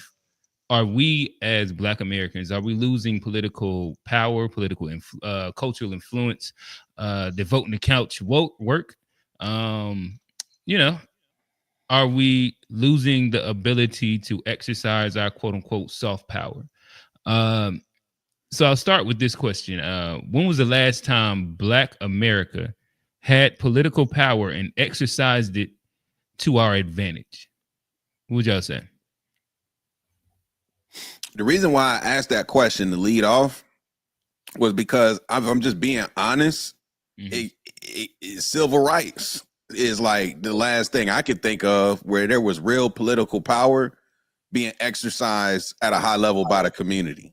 Now, I could be wrong and missing something, but that's why I wanted to ask the question, like, has it been that long since we as a people have really galvanized the community and leveraged the political equity to make something happen for the community? I don't know. Johnny? I mean, when you say power, like, what do you really mean? Because, like, I don't know, we had power then because it was still people that, like, influenced election. Even in the 60s, it was the Teamsters that had all the power. Well, do you think that the civil rights came as a byproduct of Black people exercising their political power? I mean, we exercise like our right to protest and stuff, but like, Do you think the civil rights? yes, I'll agree with that. Yeah, I ain't going. Yeah, I think that would. I Yeah. was, I thought Johnny was about to. I thought Johnny was about to turn us up. Yeah. I was like, yo, FDA, ring the horn, ring the horn, get them. Go get him. I was about to ring the horn, get the FDA. Johnny getting close to wanting to jump off the ledge tonight. I can see it. Like, Johnny want to be a contrarian tonight. I can see it. He just trying to figure out his spot. He trying to find his spot. Go ahead, Johnny. Turn us up. I mean, but I think they were still. Why was it? Go ahead. Niggas ain't have no power in the civil rights. Who did it then, Johnny? I ain't saying we ain't have no power, but it's gonna say like that wasn't an example of black people exercising their political.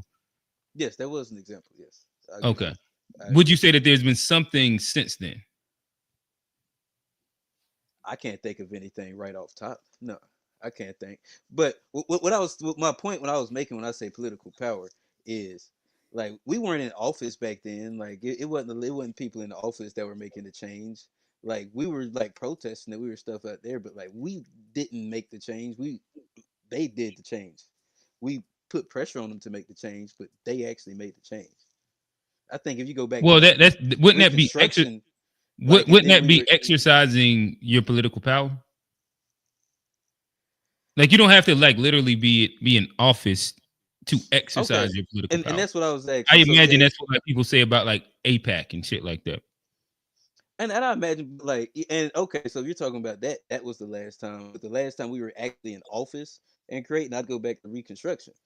And we were actually voted in office. We were voting our people in office, and I think that would be the last time we had the type of. So it's like 10 years. The 10 years right after slavery, that was the only time black people exercised their political power. That's when we were voting in the people that we wanted, and yes, I think I would say just right off top, yeah, I think that was the last time that we were in office like that. And okay, G, I guess I'm I really would love if some people from the chat would share their thoughts on this too, because I think I'm not gonna go take it back. Like I said, civil rights, not Reconstruction. I think Reconstruction is. I think to say we didn't exercise political power with the civil rights movement. That to me is a very clear example, in my opinion, of like community coming together to get something politically for the community. Well, the thing is, you pass legislation, like right. That's what I'm saying. Like something tangible. Like I love the Reconstruction period, but during that time, it was the soldiers that kept the white people inside the area from making sure that black people could be successful. And as soon as that the soldiers left, we seen Jim Crow happen.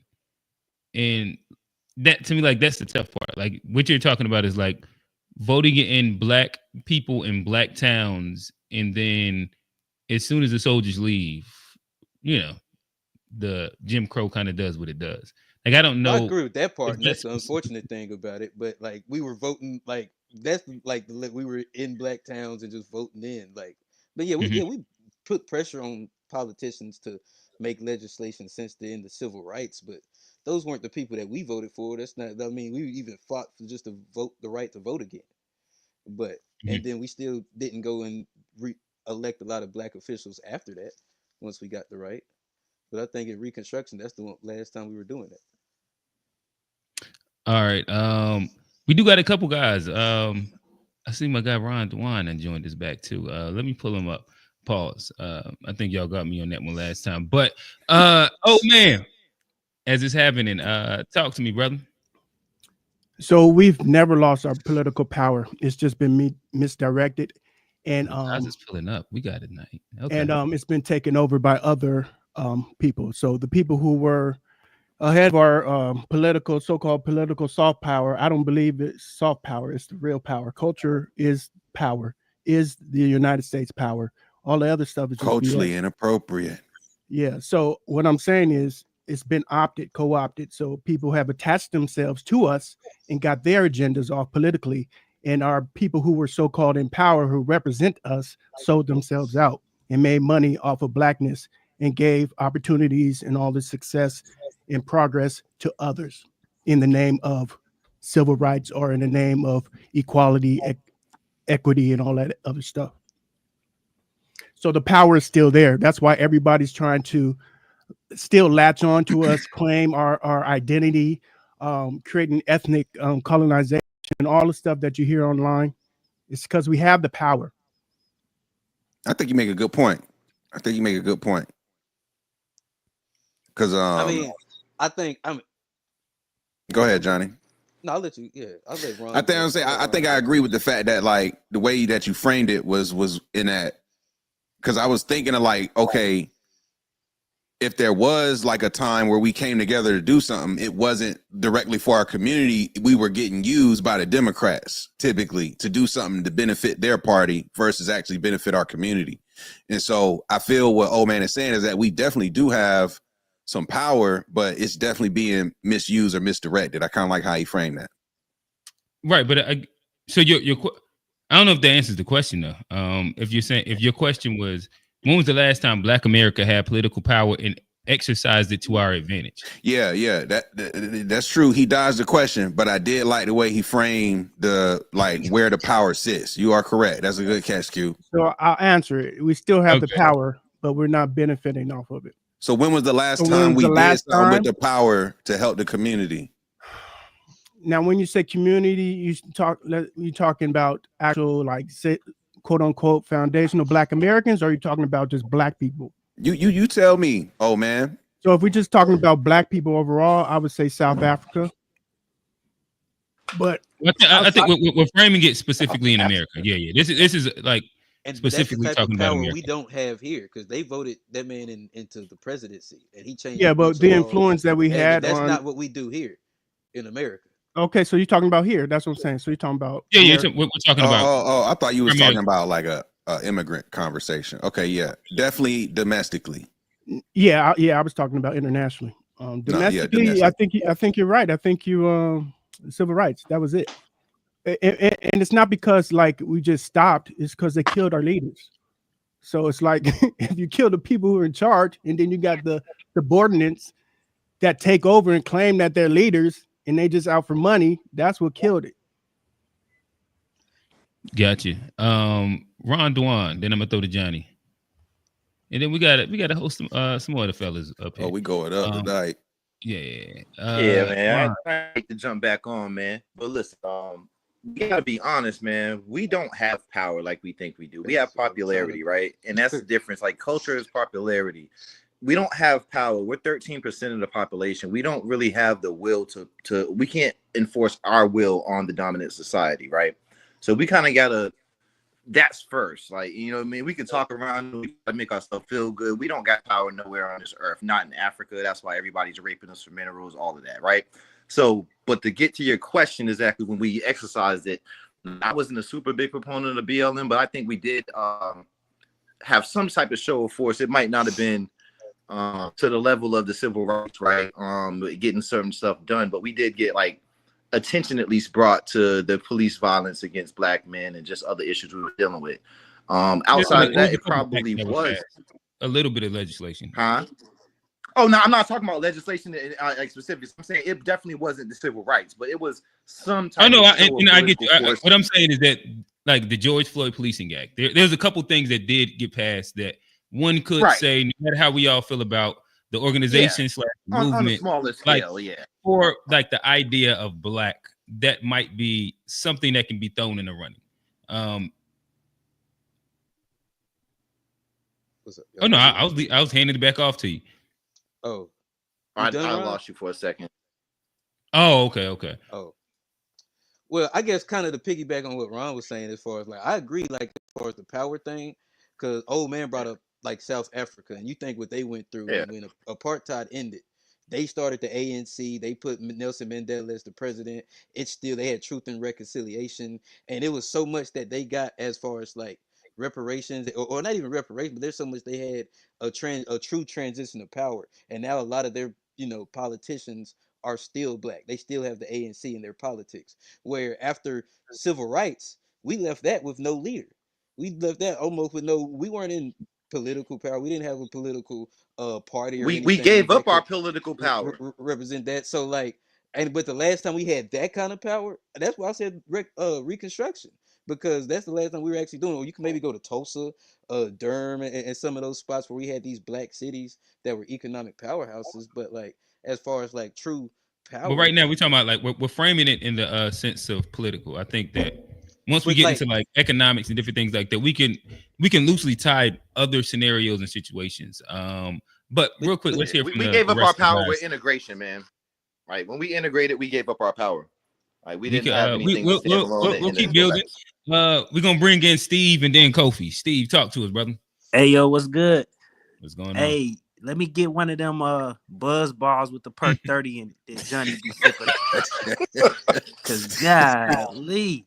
No, I gotta get. I mean, I just say work it out, but I know what I'm saying. Hey, so I do have a contrarian take on this. I actually do think black people hold the most political weight in the United States of America, because whoever we choose to vote for or not vote for wins. And I think people get caught up on the raw numbers of black folks, but it's really more about where black people are located. So you can go all the way back to Obama. Trump won this time, right? Right. But in 2016. But it's not so much about winning it, it's about the reduction or the turnout of black voters in said election. So let's take all the way back to Obama versus, we could go Obama versus Clinton. Obama only wins versus Clinton because black folks overwhelmingly go for Obama. You can go Biden in his win against Trump. The reason why Biden wins against Trump is because black people come out more than what they came out for Clinton when she ran against Trump. You can go Harris against Trump. The only difference is the turnout in the black voters from It's the. not true. All right, so Steve, you're a numbers guy. But it is. Let's walk it real quick. Because no, and Steve, I got you. Walk with me. Walk with me. You can go look Steve, at the just walk with me. Walk with me. I'm gonna go down your point. All right, go ahead. Let me finish. They said you filibuster on the last show, and I was defending you. Okay. I was on there defending you, man. All right, but listen, go ahead, walk. And I know you're gonna do the research. I want you to go look at That's Q Lamont Hill right there. I know Q gonna go to do the research, but you go look at the state of Pennsylvania, you go look at the state of Michigan, and you go look at the state of Wisconsin, and you look at the reduction in the black vote from Biden to Harris, and that's the election.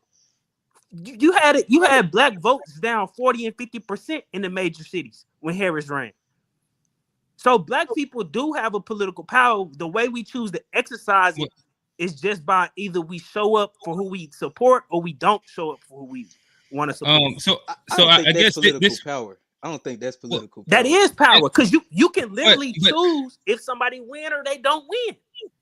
But Steve, if I just want to walk with you on some of the points that you was making really quickly.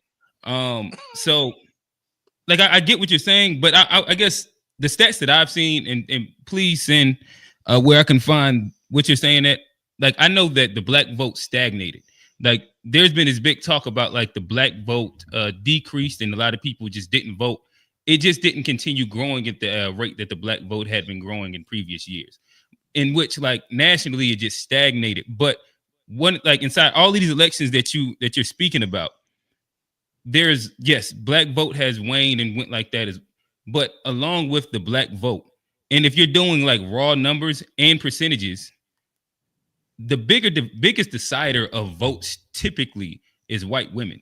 Like, that's the biggest demographic that swings and it dictates votes. Obama won the white women. That's why he won. Trump just won white women. That's why he won. Like, raw numbers and percentage wise, where white women kind of go to tends to be what wins the election. Percentage, like whatever that little 10% swing is, that ends up being the winner, in my opinion. I'm sure you got everybody to talk to me, brother. I do have I can't disagree and say white women don't have some impact on the election. I will give some credence to it.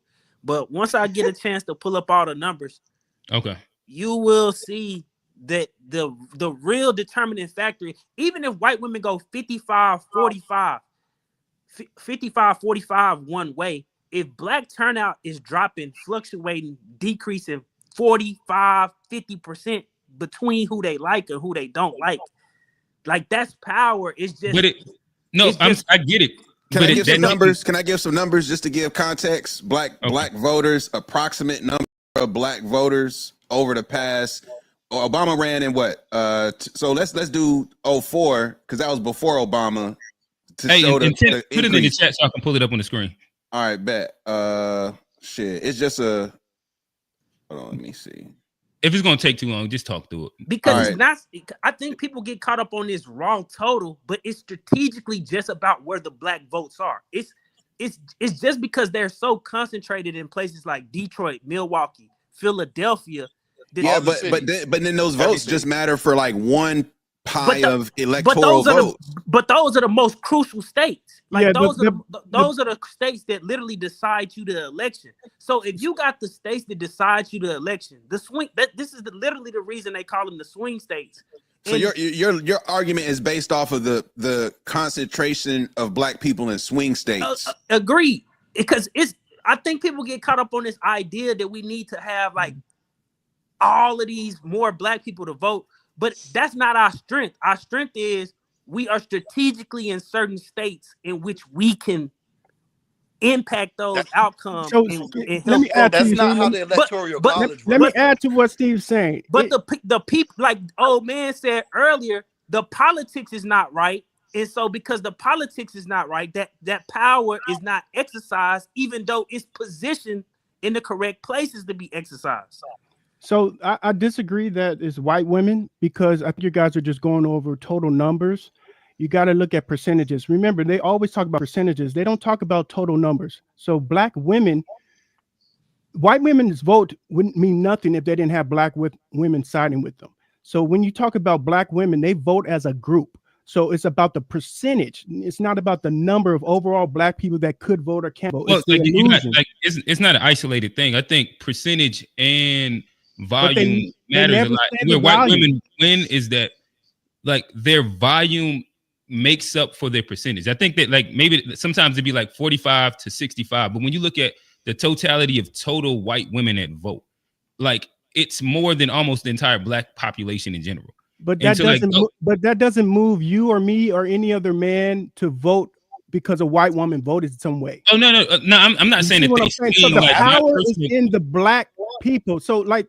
No, so we gotta be clear on what we mean by power. We gotta be clear on what we mean by power. Hey, can I hop in here real quick? Because I think we're missing the boat on what we say power. Because like in the power structure of America, the voter is at the bottom. Then you have the elected officials, and then it's this class above them that really run it, the corporatocracy. And I think we're talking about political power. We're talking about voting, but no matter who we vote for, these politicians get into office. And they answer to the people who was funding them, the lobbyists and stuff. And I think that's where the real power is. And we're caught up in worrying about, how much we can like change the voting and how much we can influence through voting. But I think through that money is where the real power is. But that would be an example. Other communities have lobbyists lobbying for their communities. Right. We don't. Like we don't so have saying that's an example of a lack of power. Have no power. That's what I've been saying. Yeah, that's an example of a lack of power. About voting, but that's the bottom rung of power. That's not. I do push back on this. That Asian hate bill got passed real quick. I do push back on this idea. That's not power, though. That we don't have lobbyists. The issue is that we just have lobbyists that do not care about the whole of black folk. So we ain't got them. We ain't got them then. So no. But you do though. Like, but that's part of. They need to be fired. We either got them or they just what we got is trash. But this phenomenon that you describing is not a phenomenon unique to African Americans. It's coming in the Jewish community. It's coming in the Native American community, and that's why they got the power. I can show you the research. Right. I can show you if you wanna hear about saying the Jewish community is wild. Hold on. If you wanna do the research on how an elite class of Jews scammed on the reparations, you can go read up on Norm Finkelstein. He one of the most known Jewish scholars in the United States. But that's not power. But this the point I'm making. Like these idea that people have that like only like black people got this political class is taking advantage of everybody else is actually a very common phenomenon. Even with y'all in North Carolina, there's a group of Native Americans who scammed a lot of the casino rights from the rest of the Native Americans in North Carolina. The Cherokees. So like this is a common phenomenon. Johnny was rolling them dice last night. Like this is a common phenomenon that we just try to act as like only that black folks got this misleadership class. Every group got a misleadership class. Every single last one. But all those groups have power as well. No, they don't. They misleadership class. What do our lobbyists do? They misleadership class has power. Right now, if you go say something about them Jewish people and see what happens to you. Say something about Asians and see what happens. But say that's not about power. A black person, nothing happens. That is power. There's No, nothing have y'all ever read the book Power versus Force? Y'all talking about force. If you are powerful, look, the sun is the most powerful thing, right? How are you going to block the light coming from the sun? You can't. So you have to implement systems. You have to create something to block that light from shining through. That's what white supremacy is. That's what all these, you want to say the Jewish people and all these other people that go against and prevent people from having liberty and freedoms. That is force. It's a formidable force, but it's not power. They're preventing people from achieving goals and to reaching their dreams and desires and freedoms and things like that. That's not power. That's force. So hold on. Oh, do man, we have the muscle to do the same if thing? if we use your definition of power, then that would mean for black people to have political power, it would have to be so powerful that you have to create systems to block it because the light can't get through. Correct? Like if we using it one for one. We have the power. We just don't utilize our power. So our power is so like the sun. We are America. There's no one else that is American. We're the only. But real like you said, American. the sun. You can't stop the sun. It's like, are we being stopped? Would you say we're being stopped? Yes, they got a formidable force that's stopping us from achieving what we need to achieve. But a formidable force can't somebody's stop power. Stronger than the other group. Say that again.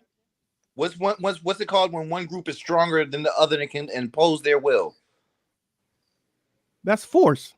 That's called power, bro. No, that's not power. We cannot impose our will on anyone else. Like, what are we talking about? We got power but no force. We got power but no force. That's power. We have power, yes, but no force. They have all the word salad, bro. Whatever you want to call it, you should read the book. You'll understand. Maybe I'm not. That's great. But what about the point of the topic, though? Like we're talking about power.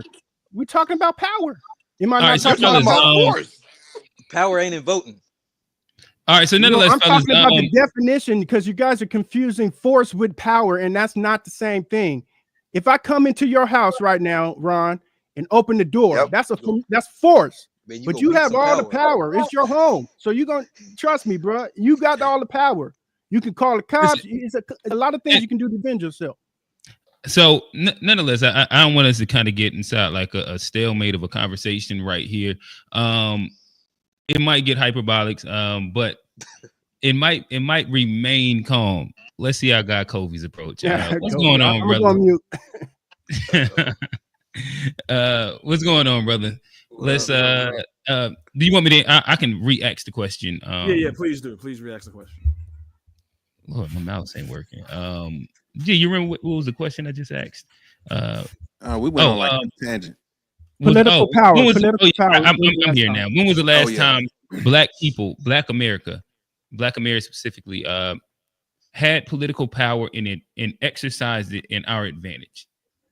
I'll say basically in two stages during Reconstruction, and the reason why I'm going to start with Reconstruction because after Black Americans fought the Civil War, Black people were in positions of power in government and in military, right? So after when they're trying to unify the state, so the Confederacy didn't want those Black people in those high positions, so those Black people were kicked out of those high positions that they literally fought for. The second time when we exercised power was in the Civil Rights era, and I think that's where pretty much everybody landed as far as the power that Black people had in America that they utilized. So those were only 2 times. As far as now, when it comes to leverage, we don't have any real political leverage. I'm going to go on my Dr. Claude Anderson a little bit yet. And since we talk about numbers, in the 60s and 50s, we were the number one minority. So and that's why on white supremacy and white people did a lot to prevent us from voting, because we were a huge, big voting bloc. Right now, that's not the case no more. We like what, probably like the second, third largest minority. So as far as political power goes, we don't really have that much political power as far as like a voting, like a voting bloc. Like we're not bigger than Hispanics. We're not. Can I ask the panel a question? It just kind of do with him. Like after the civil rights movement, they killed Martin Luther King, right? And they killed Malcolm. And if we had power, wouldn't we have done something to like avenge them instead of just go right back into integration and then just let them take over? Like if we had real power, if that was like a point of power for us, when they took our leader out and took him from it, wouldn't we have done like something to like? You got to also remember, like Martin Luther King wasn't necessarily the model that he is today when he was assassinated. I ain't saying doing but like as far as like if we're talking about power, like imagine like look what Kyrie said about one community and what they did to him, and they took our leader. And what happened to the other side? I just don't know how those are like fair. Because we talking about political power and like right, but like the like APAC, but APAC, but assassinated in Europe and World War start.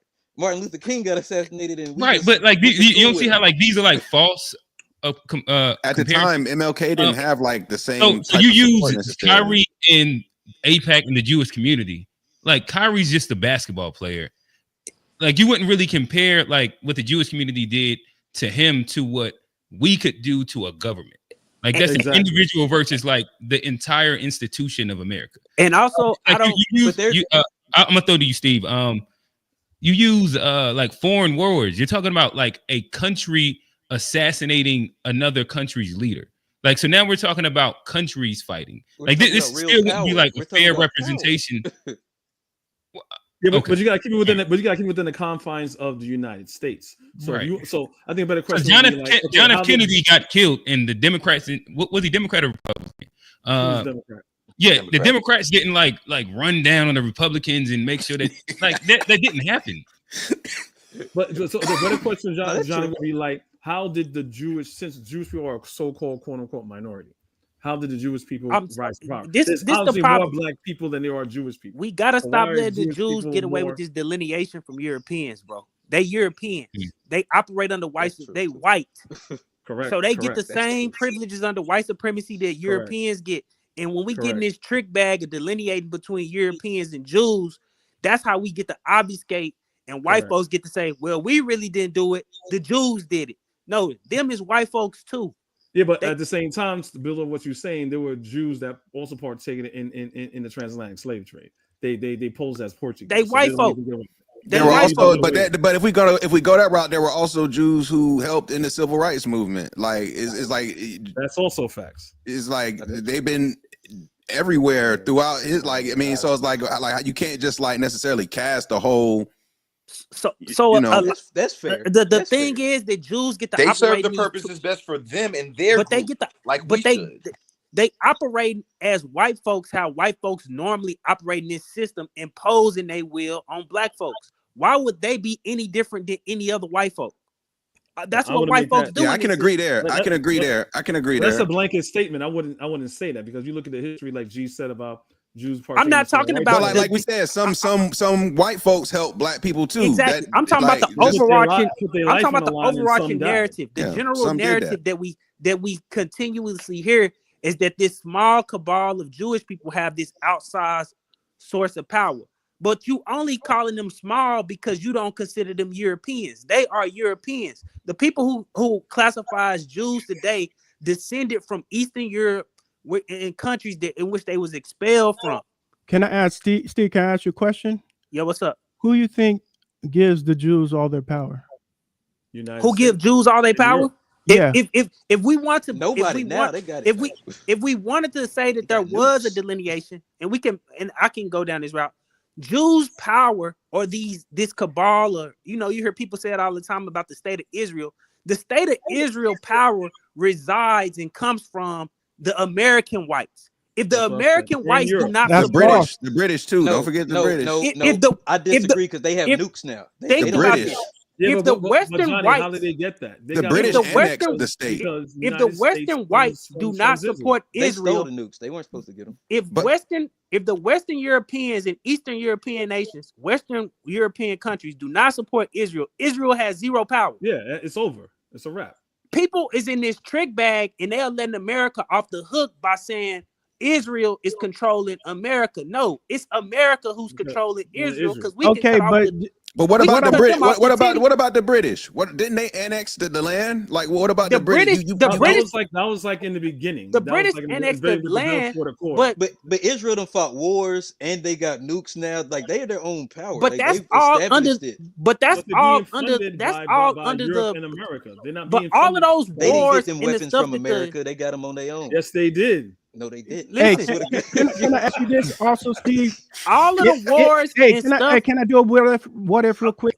What if the Jews did not experience the Holocaust? Would they still have that power? No. They were powerful before that. Hold on. This is a good point. This is a good question. Oh man, the Balfour Declaration was already out there. Jews in Europe were the Zionist movement had already started. Listen.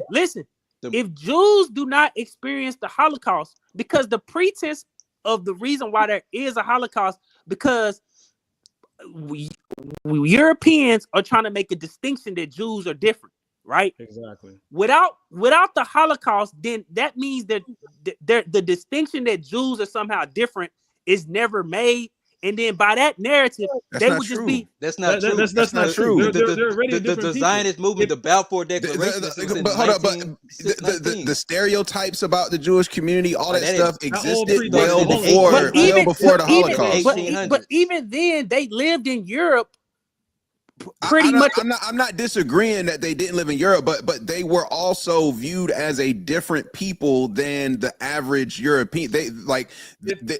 They had stereotypes. But up until that, the stereotype is that they had too much wealth from the start. Agreed. Exactly. But that goes back to usury. Up until we get to the point of the Holocaust. Come on with the trope. How do you think? Think about this. In order for you to go from a dark brown Middle Eastern person to a white European, you have to be pretty integrated into that society for a good. Wait, what you right here? You're doing kind of like a false history. The white Jews of today, I'm no Hebrew, Negro, Israelite, or whatever, but Jews co-opted. White people that we call Jews today are Russian that co-opted it. I'm not getting into that. I'm not getting into that bag. Because you saying they turned it from brown, they were brown to white. So you mean they from Kazakhstan? They from Kazakhstan. Hey fellas, I think that we probably should navigate our way back to black people. This is what I'm getting deep into this wormhole, boy. My bad, man. But I'm just trying to make the point that we got to the Kazakhstan Jews. I ain't gonna. Can I give you my perspective? We gotta stop letting these white folks delineate. I understand the point. We didn't went there though. We all agree Jews. Your initial point, I agree with. That's all I want to say. That's what niggas start getting. Can I give my perspective before we move on? Okay. So my theory or my thought is that in America, the Jews latched on to the force of white supremacy, being able to play both sides and into the attachment of the black power. That's what I'm saying. They're playing both sides. So they're viewed as minorities or people that's been disenfranchised and victimized and all this stuff. Correct. That's why I brought in, what if they never experienced the Holocaust? That's correct. We would not, black people, when I say we, black Americans, we would not be supporting them in any kind of way. LTO, talk to us. What's the part that you're saying is patently misinformation? Yeah, please fact check us. Again, because I think they're arguing a bit of a lot of the points. So I don't even know if they completely agree on too many of the topics or points to it. But you don't agree with that? What I said? Oh, but yeah, I wasn't speaking specifically about that. I was speaking to the comment that she said. Yeah, I was trying to get think, to that before you move on because she distracted you. Oh no, for sure. And yeah, I don't think that. Yeah, I don't think I like super disagree with that. And the crazy part about it is people was like, just research it. It's like, I have researched it.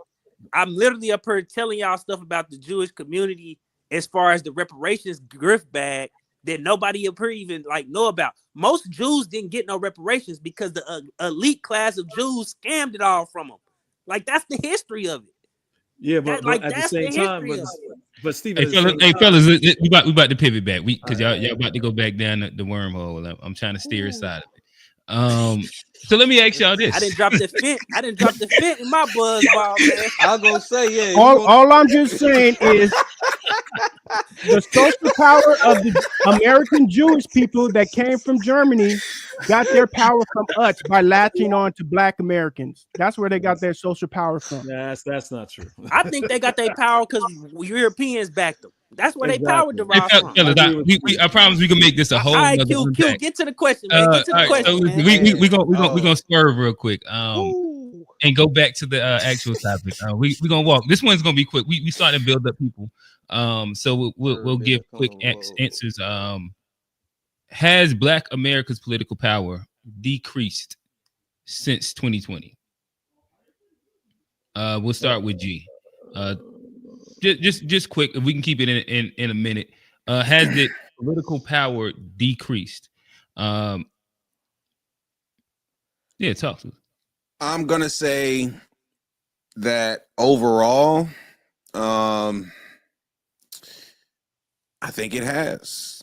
I think it has to be on the fact that, like someone said, like, you know, it is somewhat of a numbers game, and as time has progressed, we've shrunken as a minority, and we you know, rank behind, I think, third. And so I just think because of like some of the increase in immigration and influx of the growing Hispanic population, it has put the Black vote at a lower value than what it was, say, 5 years ago. That would be my opinion. Gotcha. Johnny. No, I think, I mean, we're just talking about like just in voting. I think it has. I think overall our powers kind of stayed the same. We ain't like, you know, it's about what it was when it comes to like ownership and that type. But voting, I think the Republican Party learned something that the Democrats have known for a while: how to play identity politics, and they've got their voter base revitalized over the last 8-10 years. And I think the Democrats and Black people, we have gotten like more apathetic over the last 8 to 10 years when it comes to voting and when it comes to showing up for our politicians. I think that in general, not to mention the demographics, how our percentage is, you know, slipping. We're no longer we're no longer the biggest minority group. We're the second biggest minority group. That affects our power in voting too. So just based on that, it definitely has when it comes to you saying the Democrats started dating other women. Yeah, they yeah, or you know you can't you know they non-binary. They'll date whatever. All right. Ron Dwan said he killing in the chat. Y'all got it. Y'all turned up too deep into that hat bag. He had to get up out of there. Hey, Ron said y'all got my face on here and y'all talking about them hats, man. Y'all gonna get me fired, man. That niggas went to the Kazakhstans. I said, we out of here right now, boy. We got really back in. Kazakhstan got niggas up out of here, bro. That's yeah. We all right. Old man, talk to us. Trying to keep it within like a minute framing. Oh, I'll do 2 seconds. I believe we lost our power in 2008 when we elected Barack Obama. He is not a Black American, and he had other agendas. Okay. I want to hear more of that. Like, all right. Let's go with Steve. Talk to us, brother. The question was, do I believe? Has Black America's political power decreased since 2020? I disagree. I just think we just don't exercise it. Like that's a difference between not having political power and then like not actually exercise. And I think that's just the distinction that I'm making.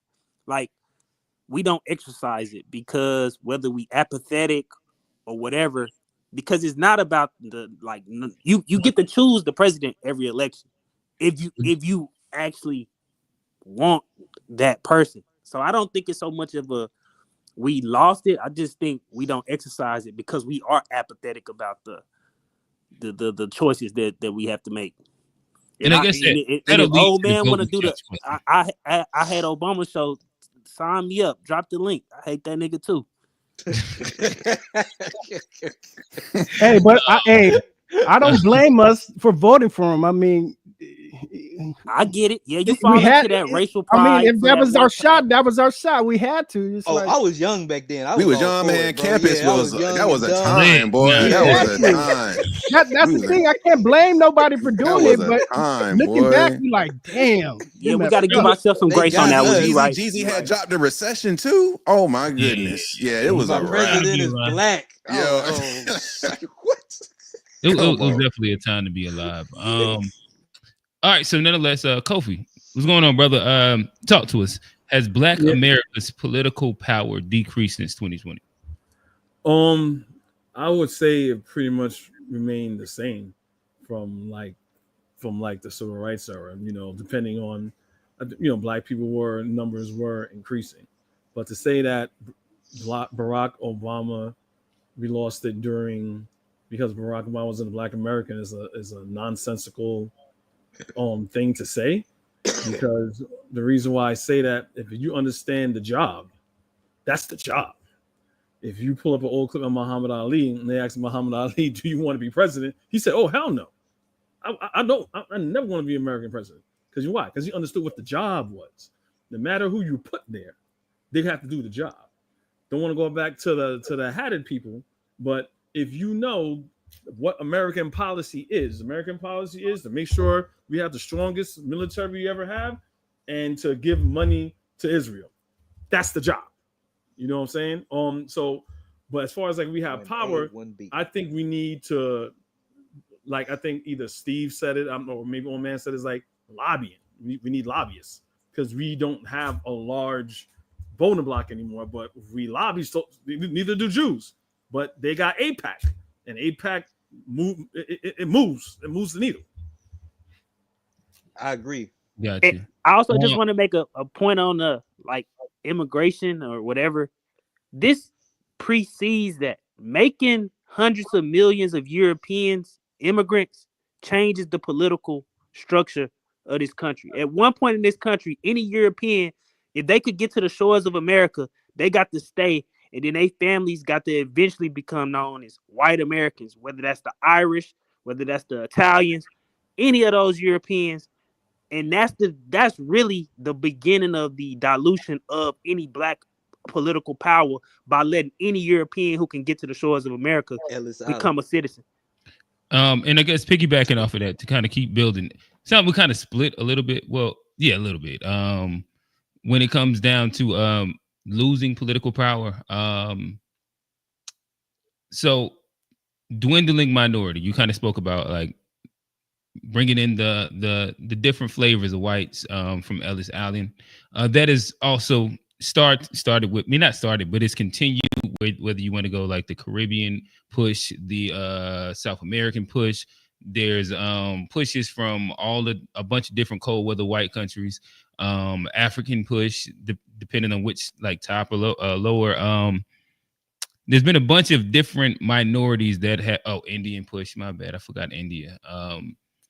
Like there's been a bunch of different pushes that have subsequently led to Black America becoming a dwindling minority. But then there's also this thing that did happen. It was kind of a saying inside some of the communities. One of my guys on the podcast, Rael, he was an advocate of that this year as well, where voted the couch. So I guess we're kind of split, but I'll act it as if we're all affirmative. Did sitting out the election, voting the couch, help or hurt Black America and Black, the Black community, the Black vote, leverage within the Black vote, where as a dwindling minority, not coming out inside volume, while there's other communities that are being courted for by these political powers, where now they're pushing to get, whether we say like the Stop Asian Hate, we could talk about a couple other different little legislative pushes that other minorities have gotten. Would we say that was a smart move, or it was a beneficial move? I mean, a smart move or a negative move for the community? Thoughts, fellas? Voting the couch. I think it like I'll say this, if like, because I've talked about other ways we could get power, but if voting is gonna be our thing, like we've decided that a long time ago, voting is our superpower, which I don't agree with. But if that is our superpower, and then we don't go vote, it's gonna hurt us. If that's the strategic plan that we have decided on as a people that we're gonna use to help us, and then we don't do it, it's gonna hurt us. And I think there's other ways. It doesn't have to hurt us, because there's other communities that they have lower, voter turnouts than us, and they get more, they get more things done politically. And like I say, that's through what community are you talking about? They have lower voter turnout than Black people. Asians, and get more done. Like the Asian community. They have lower voter turnout. Yeah, they usually typically one of the lowest voter turnouts, but they don't care about none of that stuff. They don't play these games. Like they don't. But how much do they lobby? I don't specifically know about how much they lobby, but I do know they don't, like, their voting is never high, but they might have a different strategy. I don't know. I don't know how they have a silent power. Yeah. I mean, we can kind of see it in the hood. You go to all the hood stores and you can kind of see their strategy. But they don't be worried about voting, but voting seems to be our strategy, and if we don't do it, it's gonna hurt us. All right, so we'll kind of keep going down the line. Old man, talk to us. We're gonna get to you. I think it was good because it's necessary, because it got to a point, and that's why I brought it back to Obama, where because everything became covert, everyone thought, oh, Black people good. But now, because everything's out in the open and is more overt, I think this is better for us, because this is going to allow us to come together again and recalibrate and come with some kind of strategy, whether we're there now or we'll get there in 8 more years or whatever. But I think it's a necessary good evil, if you understand what I'm saying. Okay. Steve, talk to us, brother. I don't think Oh, Steve, not. Can y'all hear me? Yeah, we get you. What was the question again? Voting the couch. Black people becoming a dwindling minority, generally speaking, and other minorities being courted because of the fact that they're rising in numbers. Was that a smart strategy, or could it have been detrimental? Voting the couch never works. Like, I don't advocate for people voting. I don't say people got to vote Democrat or Republican, but you should vote, because if we making this point of like getting to the 5% or whatever, if one of the major parties see that some random third party get 5% of the vote, they might lose, but that then puts the onus on these parties to actually respond to some of these demands they got the 5%. Politicians only respond to people who show up. So that's why when we look at policy in the United States of America, it's geared towards homeowners and not renters, because homeowners have a high propensity to vote. It's geared towards people who got 401k in stocks versus people who don't, because they got a higher propensity to vote. So even if you're not going to say vote for Democrat or Republican, you should go vote for your wildest dreams, Cornel West, whoever, because if that person get enough of some type of 5%, 6%, 7%, is the most you can hope for is like, okay, maybe we should adopt some of these ideas in the major, parties. They don't respond to people who don't vote. That's not how the system works. I mean, Martin Luther King, they told him he wanted the civil rights. He wanted the Civil Rights Act passed, and the dude told him, "You go give me the votes, and I'll pass the Civil Rights Act." Hey Steve, that wouldn't be power though. We doing all this voting and then we just like hope that they gonna. That's not hope though. That's like that is the like. But unless you want, like, I think we do got to get away from like, unless we willing to go full revolution or lobbyists. We ain't got to like. No. I'm sorry, because there's no in between with this stuff no more. A lot of people like to sit on the internet and say, that's not real power. This, we can't vote this, we can't do that. Well, if none of that's gonna work, well, we should stop advocating for any of this and just get to the point where we run up in the Capitol then. Like, because like no, I mean, they got their man. Black January 6th. They ran up January 6th. They ran up in it. About strap it up now, and walk into your job and rip the cord on that motherfucker one day and leave a email to everybody. This why I did it. If we gonna tell people not to vote, not to engage politically, it might have to come to that. But like, look, Johnny, ready. Look, is you going first, Johnny? You gonna go rip your report first? You gonna come with me? You gonna me and you, Johnny, we already went on that. Johnny said he wasn't gonna be front line. Johnny said he's not front line. Johnny gonna go in the job with the shoe bomb in his shoe. Steve wanna come with me? Nah, you see, look. You got to go with him now. You got to go with Johnny. Johnny not going by himself. Come on, right. All right. We gonna go G, then Kofi, then Man, I don't even need to say much more, honestly, because I agree. Like, I don't think there's anything wrong with voting third party. I don't think you have to be red or blue. And and I think ultimately it's on you to at least like show up. I agree with a lot of what Steve said, so I don't need to put a lot more on it. But like you said, if you talk about exercising your power, at the end of the day, if we're not exercising it, that's like, they say if you're not exercising a muscle, it get weak. Pause. So, you gotta exercise the power that you have if it's gonna actually maintain. We can't think, in my opinion, that we have a power that we don't leverage like that. I think that's where I kind of disagree. But aside from that, like, I agree that voting the couch is definitely not the best move. Isn't our power? Hey, we got a super chat. Isn't our power the fact that we do vote as a group? Hold on. Let me read out this super chat, then I go to you. Then Kofi, then Ron Dwan, shout out to the homie. Again, if y'all want to send in super chats, again, super chats is available on G channel, G-ish Pod, on the To Be Fair channel, the To Be Fair show. Make sure that y'all hit show love. All the guys, pretty much, they usually put their cash apps up there. Make sure that you show love. If you rock with a specific person, make sure you donate to them. All of us, we kind of having these fun conversations for free online, but the platform costs money. StreamYard ain't free, boy.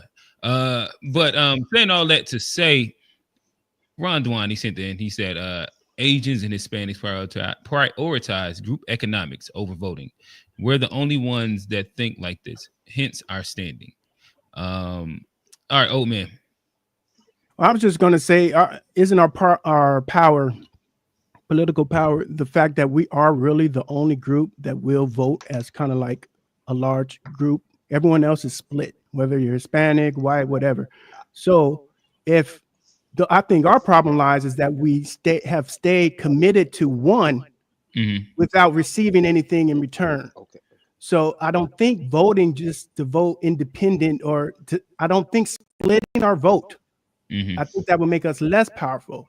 So I think we need to get on one accord because it's our heritage. But old man. Wait, let me finish. It's our heritage. It's our behavior to vote like our family members and to vote like everyone else. So that's not going to go anywhere. Everybody knows this. We vote. We have the same mind think.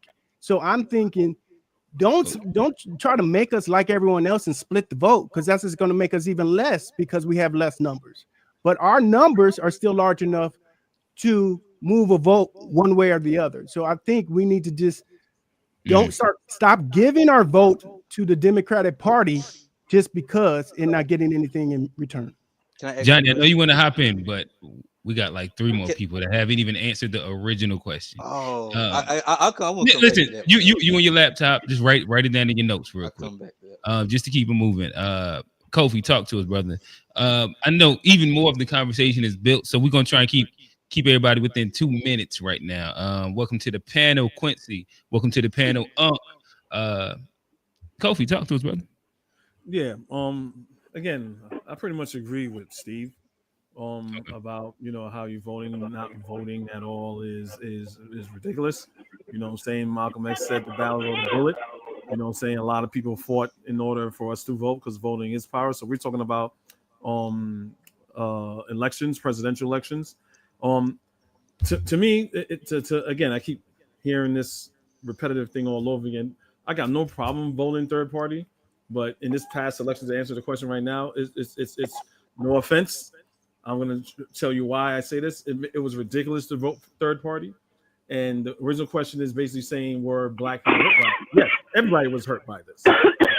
Everybody on planes crashing, on the big bullshit bill, all the things Trump has been doing to hurt America. So we know the saying, if the white man is sneezing, the black man has the flu.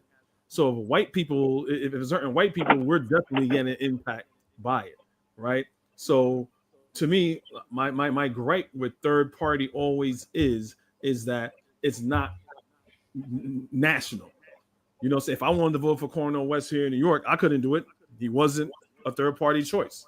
It's a throwaway vote. It's not moving anything. And so when you see that New York, you have to vote for 2 parties.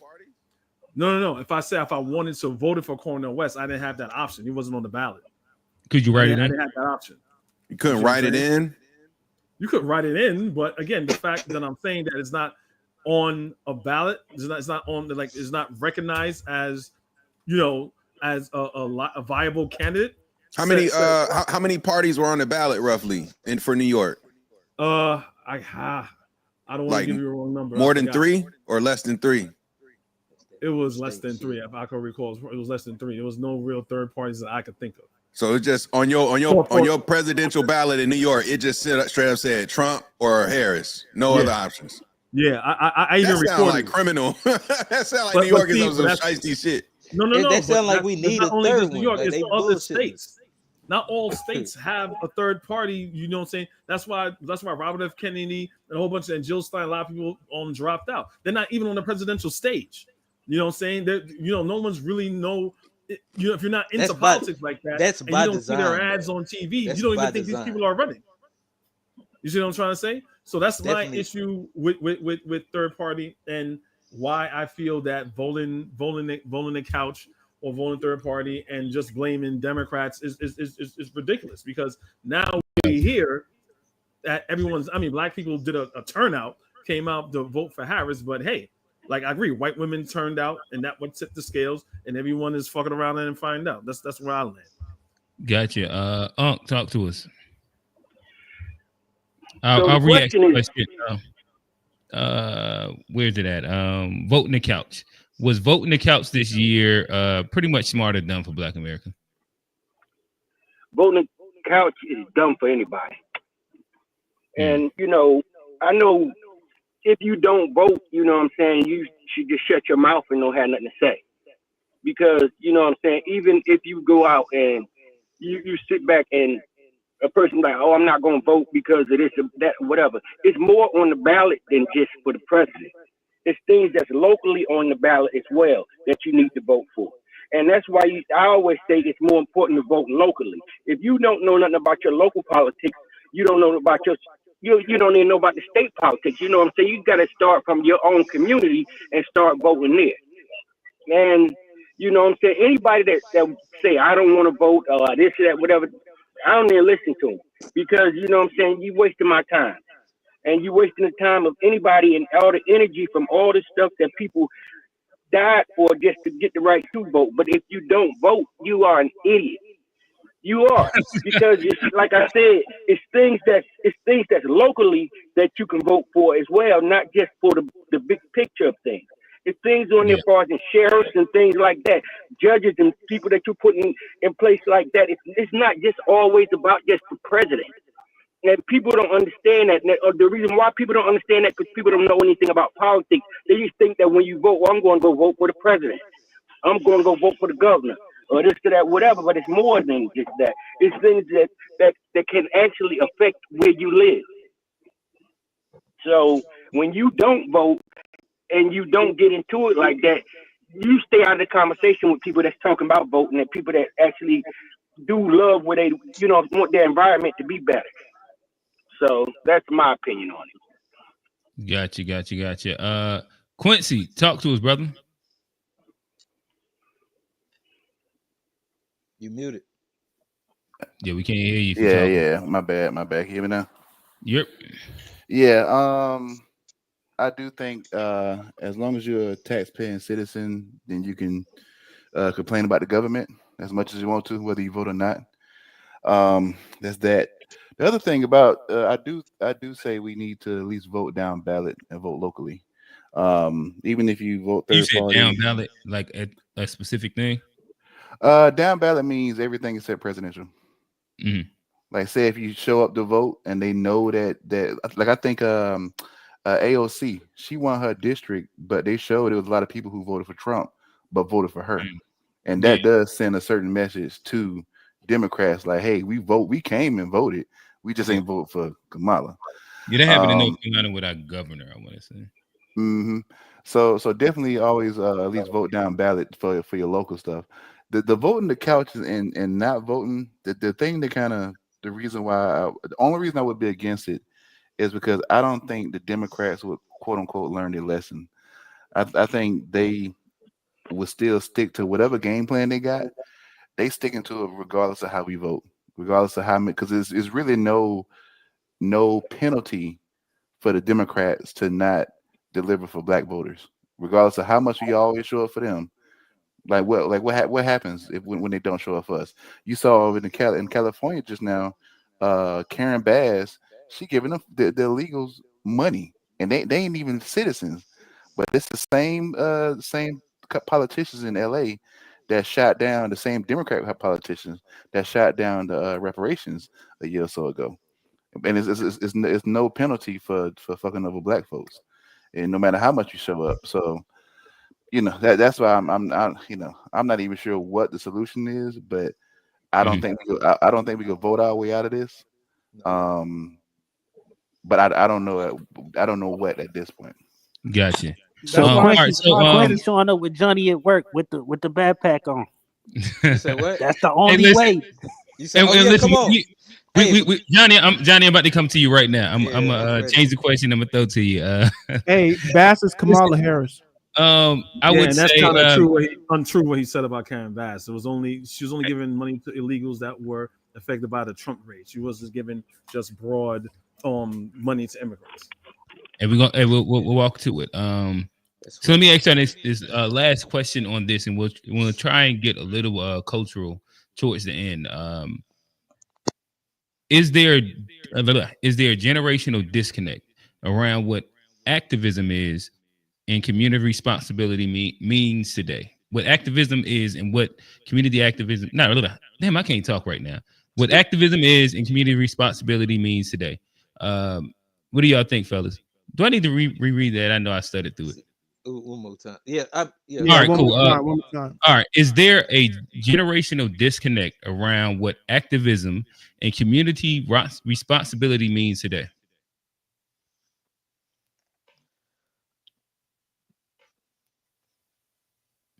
What's up, fellas? All right, so I guess like the easiest way for me to unpack this, because clearly nobody understands the question. I mean, I thought you was going. I thought you was going. I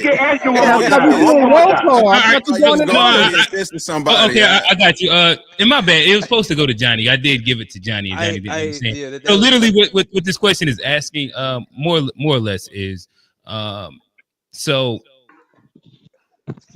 you have a lot of internet activism, a lot of internet campaigning, a lot of conversations that are happening.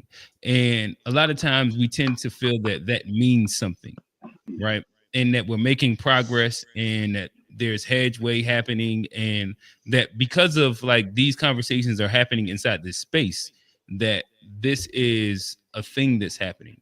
in comparison, if we just look back, whether you want to go like civil rights, you want to go like even if you go to like a lot of the protests where there's like a boots on the ground mentality, and that success is more so looked at through more or less tangible means. But there is a progression in society where a lot of society does live on the internet. So like that's where the I mean the back and forth of the conversation ends up being where maybe you can influence through the internet, or maybe it's still important to make sure that we get boots on the ground. Johnny, we'll throw to you first. Yeah, I mean, I think the internet nowadays is the boots on the ground. Like, I mean, you gotta have the internet. Like, I mean, you gotta have a market in for certain things. I mean, like you have to touch certain spaces when it comes to just getting a message out there. I do think there's a generational, disconnect when it comes to it, because like even with how I feel and like how like some of the older people feel, where like there is a certain generation of black people who like voting, like, and 'cause I don't ever want to discount it and stuff, but like they fought for the right to vote, and so it's a big deal. Like if we couldn't vote, now we can vote, and they fought for it, and I understand why they appreciate it.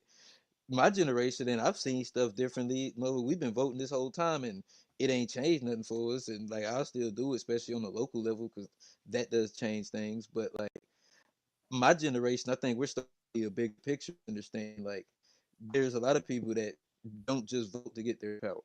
And their power is based off something bigger than just going out to vote. And I think there is a generational disconnect in like the struggles of old and like our progress and like what the struggle is today, and like new problems, new solutions. So I think there is definitely a generational disconnect in that. Gotcha.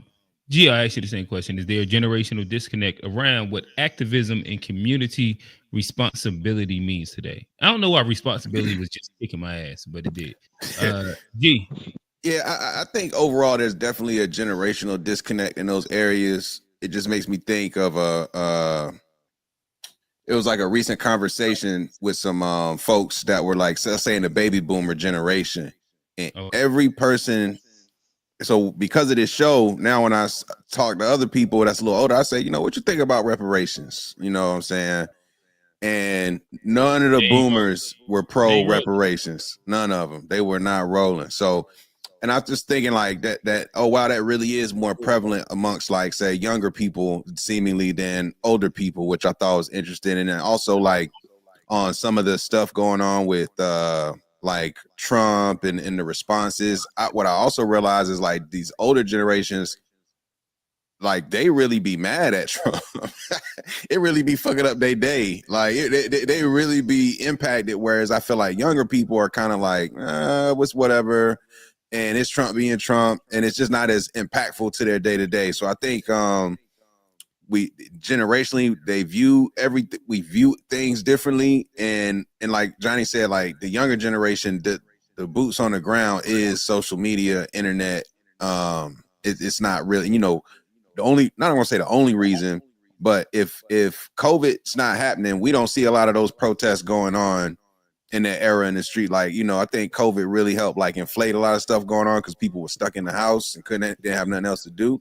So, I don't think the average person in the younger generation, these Gen Z people, they barely know how to communicate, honestly. They struggling. And so these COVID babies, man, they're not really outside trying to make nothing shake, man. They on the internet doing things like that. Gotcha. All right. So we do have another super chat that came through. Ron Dwan. Appreciate it. He said, literally just talked about having a black prez with no change. Regardless of any vote, them people don't F with us. Self-sufficiency is the only way. If you want to skip the line, Kofi has the cheat code. Not Kofi, Conway has a cheat code. Turn that camera on. We'll get you in there. With that said, straight from South Africa. Kamu, what's going on, brother? What's your thoughts? How's it, man? Let me start by voting. So I don't know who said this, but they said that if voting would change anything, it would be illegal. So there's really nothing. I mean, also there's also a misconception that the previous generations died for black people to vote, and it's like there was never such a thing. Voting was never a leading, issue when it comes to liberation and equal rights. So yeah, and also there's a disconnect to what G is talking about as it pertains to the previous generation and the current one. The struggle is not clearly defined today. So if you ask an average black person, what do you think is the leading issue that black people should be fighting for? Certain groups have, you know, different outlook on that. Others will tell you, no, we want reparations. Others will tell you, no, no, no, police brutality. Others will tell you, no, economic apartheid. There's not. Others will tell you illegal immigration and all of those things. So there's not a clearly defined mission um, relating to issues that affect black people. And at the center of this is this organization. But this organization has always been an issue. Marcus Garvey spoke about it. Malcolm X spoke about it, and it's still an issue that affects black people to this day. And I don't see any progress when it comes to that aspect of the struggle. Black people are disorganized, and they will continue to be taken advantage of by the black elites and the bourgeoisie who benefit from our disorganization. And yeah. All right, gotcha. All right, I throw it to old man. Old man, is there a generational disconnect around what activism and community responsibility means today? What's your thoughts? Um, I think it's more cultural than generational. We just got a lot of people coming in with a lot of different ideas of how they want to do things and go about things, regardless. And you got the old guard, you got the young guard, you got the in-between guard, you got the X and the millennials. We're living between the new world and the old world. Some are looking backwards, some are looking forward. So I think it's more just culturally and norms and traditions, and that falls under all generations. Gotcha. I guess that's probably like a good way to put it as I move to keep asking the question. Steve, is there a cultural disconnect around what activism and community responsibility means today? I would say, yeah. And then didn't you say something about a generational, like Yeah, generation? generation. I thought that kind of how he summed it up. I liked it, but if you want to put generation on it, talk to it, brother. So I think it's more definitely generational, and I think it's because of our starting points, right? Okay. So my grandmother, who's born in 1944, think this is the greatest time ever to be alive in America. Like, it's nothing you could tell her. She was born in 1944. That Okay. this is not better than what she came from paying 25 cents for the outhouse to get cleaned out, and in her youth to owning her own house. Versus millennials and Gen X's, who whole life has been Great Depression, Great Recession. There's a reason why there's not a belief in the system from our generation, because like your whole life is marred by recession, depression, COVID, so forth, so on. So your outlook on what's required as far as politically is very different. I think sometimes we get upset with boomers and older silent generation, but we don't really understand it. To them, this is good. They not getting dog sick on them. But millennials, we the only generation in which we the first generation that's gonna do worse than our parents did. So that changes how we view politics and our apathy and outlook towards it versus boomers. You got to think during FDR, you got the creation of the black middle class first round, and then under Clinton, you got the expansion of the black middle class. Those happen to very distinct generations, and that's why they have such an unshakable belief in this system versus us. We born into recession, depression, so forth, so on. And I think that's what causes the difference in how we view politics and the way in which we participate in politics. Gotcha. Kofi. Yeah, I'll repeat the question. I was a little bit preoccupied. Gotcha. Is there a generational disconnect, a cultural disconnect around what activism and community responsibility means today? Yeah, I would say yeah, definitely. And I include myself in this number. We are not our forebears. We're not our parents. Right now, my whole thing is pretty much boycott, shop with each other, to make each other richer. White people come here, they do business to get other white people richer, right? Right now, if you would tell black people right now, you know what? Like, perfect example, Target.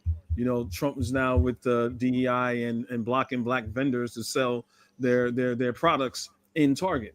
Okay, you need to boycott Target. I drive by, go to the plaza, go to the mall, Negroes still in Target. You know what I'm saying? If some if a black person says something disparaging, like an actor or a musician, niggas still gonna go to their concert. You know what I'm saying? So it's like, what are we doing? Then we wonder why we're not organized. You know what I'm saying? Like, back during the civil rights era, you're like, you know what? You're not even gonna go on your buses. Even like in bus strikes or subway strikes or things like that, people's like, I'll walk or I'll carpool, but I'm not going to patronize your business. We're just not those people. It's just plain and simple. Good point. Can I respond to Kofi's thing real quick? I just want to add to it, not in against it or anything, but I think part of that, when you see the people in Target, you see the skin color, but you don't know if they're from here or immigrants, and immigrants think completely different than people who are from here. So I wouldn't expect now. What do you mean? I don't understand. Can you clarify what you mean by immigrants? When someone that comes from another country, they're not trying to get caught up in all of our Black Power stuff, all of this unity stuff. They just trying to get ahead because where they come from, there's nothing there. So they have a different mindset. And I don't actually blame them for that, because I probably would do the same thing. So what I'm saying is, when you see black people in Target, that don't mean these are your people. That's what I'm trying to say. Yeah, well, ideology, then that'll be my people ideologically. Yeah, because if I see a white person or a white Hispanic in there, I'm not thinking twice about it. Yeah, but I'm talking about just black people, because optically it looks like, hey, they're going against what we're fighting for, but these aren't our people. Well, again, I agree with it when it comes to their political awareness and economical awareness. They may not know, because they're patronized, because the people in Target, they're being that's not able to sell this stuff in Target. That's a slap in black people's face, and it's bound to need a Trump. So when you see a black person, you don't know what their mentality is. You don't know who they're from, where they're from, or whatever. You don't know if they don't know. I don't know. But I'm saying back in the 60s, black people were more organized, were more on one accord. They had the mission. You knew what the mission was. That retreat from activism from the 60s, people try to blame that on the new generation, but that retreat from activism is directly caused by the change in what boomers wanted after the 1968 civil rights, was passed. Boomers didn't want to continue their activism after 1968. They wanted to be integrated into society. So a lot of our retreat from what we saying, like, oh, we don't know how to be active, that didn't start today. That started the moment after the Civil Rights Act was passed. That's how Al Sharpton becomes a leader of your movement, or whatever the case may be, versus other more radical forces, in which boomers said, don't be like that. You need to get a job and pay some bills and work, and so forth, so on. So that retreat from activism happens right after 1968. It don't happen in the 2020s and stuff. All right, Unc. I ask you the same question. Is there a generational / cultural disconnect around what activism and community responsibility means today? I think it is. I think it's a huge one. And the thing is that it's because when you look at it, as they were saying, it's not just us that's here, it's other people, and what I'm saying, just because somebody look like you don't mean they are you. And it's the same thing, not just with us, it's with the Hispanics. Y'all lump Hispanics in one category when it's really not like that. You know, they have wars amongst each other as well. Look, the Mexicans don't want them Honduras in there. They kicking them out the same way they kick. You know, it goes on and on. And what it is that people always lumping everybody together, and you can't always do that. And when it comes down to as far as in whether they really are thinking like younger people, a lot of younger people today don't have time for that. It's just a minute time. You know, you look at it, a person barely watch a whole movie. If it's not small and minutes or whatever that they can do, they want to jump from this to that to the whatever. So they're not focused on anything. Their minds aren't there to do that because everything they want quick, quick, quick, and everything doesn't happen quick. And that's one of the problems. Is everybody wants things done right now. Things take time to happen, and they're not going to happen if everybody just wants things right now. I want it now. I want it now, now, now. It takes time, progress, and you have to get together and think with each other. How long is this going to take? What is the process of this? If we do this, how long are we going to have to do this? Are we going to suffer or this, that, whatever? Can we take care of each other when we don't have this, that, whatever? And they don't do that because everybody's me, now, now, now. And that's what it is. That's my opinion. Quincy, talk to us, brother. Oh, I'm gonna be honest with you, man. Steve hit it on the head as far as like the generational divide. Our grandparents, our parents and grandparents, they saw the benefits and the change from the activism and in ways that we can, we read about it, you know what I mean? But I could only imagine, being like a 80-year-old person, you know what I'm saying, born in like 1935 and seeing how the world was in the 50s and looking at it now. I could see why they would, believe in the activism and the change, given how much the world has changed for Black folks. Now, for us younger folks, it's a different story. For the most part, man, like Steve broke it down, man. It's just a lot of broken promises. I mean, we just going through a whole lot of stuff, and a lot of our activism. I mean, you would think like the voting for Obama, that really broke the spirit of a lot of Black people when not much changed when Obama was in, and like Trayvon got killed and Obama had that weak ass response. Like that really broke the spirit of a lot of Black people. I mean, like you say, like the Black Lives Matter. I mean, all of that happened, and what ultimately changed? The big that was diverted into getting Joe Biden elected. It wasn't really nothing tangible like that happened for Black people. So I do. It is a generational divide, but I do think, and we're in a different America too from our grandparents. It was largely just black and white with them. We're in America where it's like the whole damn rainbow. Like everybody's here, and we're seeing. And I think the big thing that the younger folks are trying to relate to the older people is that, hey, we are seeing Democrats do stuff for other groups right in our faces. And this ain't working like it used to. I think it's just hard trying to relate it to older folks, who've seen a big jump, over the last 60, 70, 80 years, and versus us who've been living for the last 30 or 40, and we just growing up in a different America, man. And we just want our just due. We want our slice of the pie, and honestly, we just ain't getting it. Can I ask something here, because we always when we have these things, we always land here, and I want to get something clear. Are we saying because of the baby boomers and everything, when civil rights happened, and I disagree that they fought for integration. They're not fought for integration. They fought for equality, because at this time, Black people own their own businesses, own their own stores, and everything.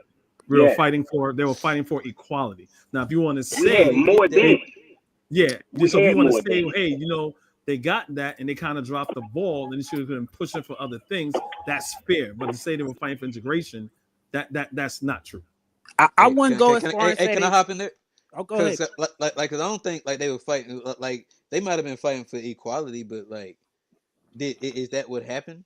Like we never got equality. So I don't think they were fighting. Like they were fighting for civil rights. They were fighting for the right to vote, which I think was a useful tool at the time. And I think we used it. But when I've heard it a couple times, people said like they kind of gave up once Obama got elected, and he didn't do the change. And I just want to ask, what lessons do we as Black people learn from that? Like we put this vote up there. We put all our belief in voting. We elected the guy. He didn't do anything for us. Moving forward, where do we put that faith and that hope? And if we can't get it from voting, is it like? And that's why I always preach about lobbyists. Sometimes I get militant, but like if it ain't voting, it has to be something else, because we've seen where how that can go. We're even seeing how it goes with white people, or the other side where they voted for this hope thing, and you see what they Well, getting. But I it's got a like the hot same what I take. You said see what before. they It's getting. it's about the job. Black people didn't understand what the job was, and that's why I gave the Muhammad Ali analogy when they asked Muhammad Ali, "Do you want to be president?" He said, "Hell no," because he understand the job. This is around the time of But the Vietnam. job is to answer to your lobbyists, right? So why don't we like? No, no, Why is no, there no. no Well, push to yes like and have a no. movement, like to have a movement where we fund something to where we can fund like different, like what if there's a black pack and they gave money on the left and the right? I got a question though. If it's a What if kind of it's a political power would we have at that point if to it's a be? if it's a matter of money, this why you should not make politics a matter of money, because everybody can outspend you. So like you basically saying that it's a loss already But because no, you but if you put something, you because like they all spend, that they share money. It ain't about who pays the most, no Hey, but fellas, like hey, fellas, really quick, let me hop in. I got an ending question that probably leads us exactly where y'all are at. So I might as well ask it so that everybody can expand on it. Is economic empowerment more realistic than political empowerment for Black America? Johnny, you absolutely. can continue, my brother. Yeah, I was gonna say like absolutely. I think like we live in a, like, this is a capitalistic society. When they talk about democracy, they mean capitalism. And like if we don't get our economics right, if we don't spend our money together for common interests, of course, like the voting ain't gonna get us there. Like we got to do that too, but it can't just be. I don't know where that's coming from, but it just Oh be yeah. voting. It has to be voting in conjunction with several other things. But and we see this with other groups. Go in the hood. There's so many Asian hair stores and hood stores and stuff. We see what they do. The Hispanics. We see what they do. We done talked about them other people. We ain't gonna go there. We see what they do. And like our only strategy was voting, and we saw it didn't work. And then moving forward, what is going to be our strategy? And I think economic is when it has to be dealing with some kind of economic as far as paying, or making people look out for us. And it works. It's been proven to work. Gotcha. G. Yeah, I think one thing Black folks have proven in every era is the ability to create enterprise, whether that be legally or illegally. And we do it at a high level on both sides. Pause. And if you talk about which one is more attainable, it's definitely economically, because like I said, even with these forces that remain, Black people, like I said, for all generations, that you can find examples who've done very well doing business, and it's not isolated to like one town. There were multiple Black Wall Streets. There were it's just more widespread, this idea of being self-made and doing things from the ground up, being vertically integrated. And so I feel like culturally we're not there mentally.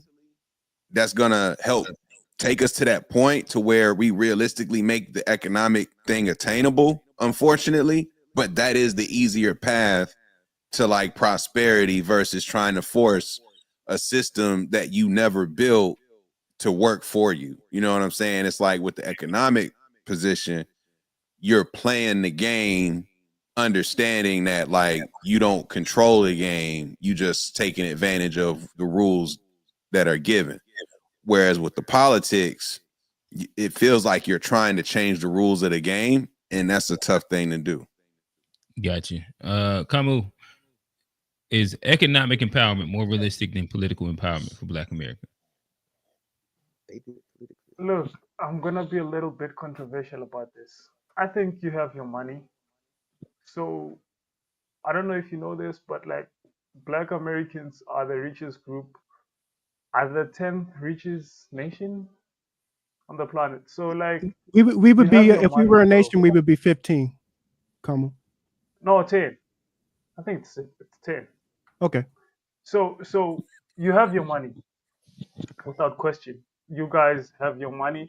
The only problem with you is since Lyndon B. Johnson signed that legislation, you thought you made it. Working in a white bank, working in white corporations, and being part of the what do you call being part of the political fraternity of America, you thought you made it, and that's the biggest mistake.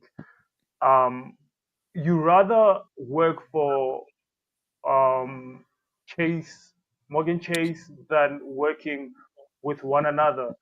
And also, the idea of collaboration is what is holding you back. So the idea that okay, there's a consortium between a group of blacks and certain groups of whites. What you should understand about white supremacy is that white supremacy don't share power. Whenever there is a business venture that black people are involved with white people, you're not really in charge. They are in charge. So my thing is you have your money. The problem is that you are disorganized. And that comes to the question of the black psyche.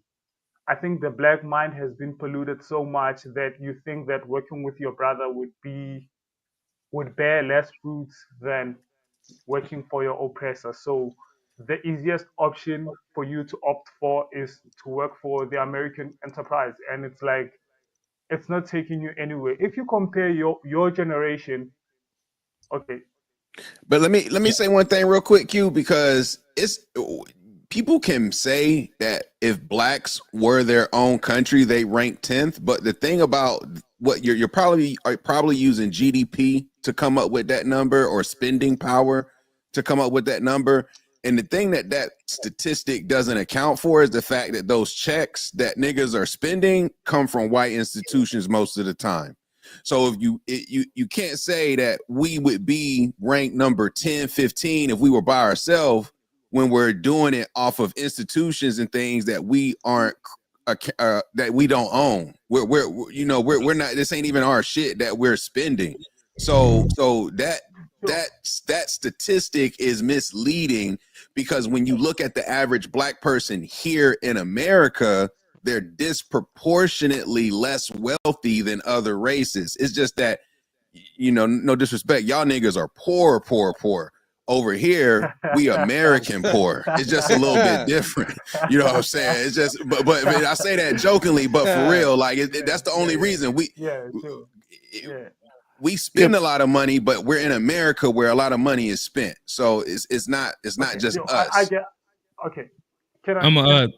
If you put it quick 30 seconds, and then we gotta go on to the next panel. Okay. But if you put it all the way out, oh, I'm sorry. Oh, look, if you play it all the way out and we are our own nation, then we would have ownership in the patents of all the inventions that we created. So wouldn't Exactly. I mean?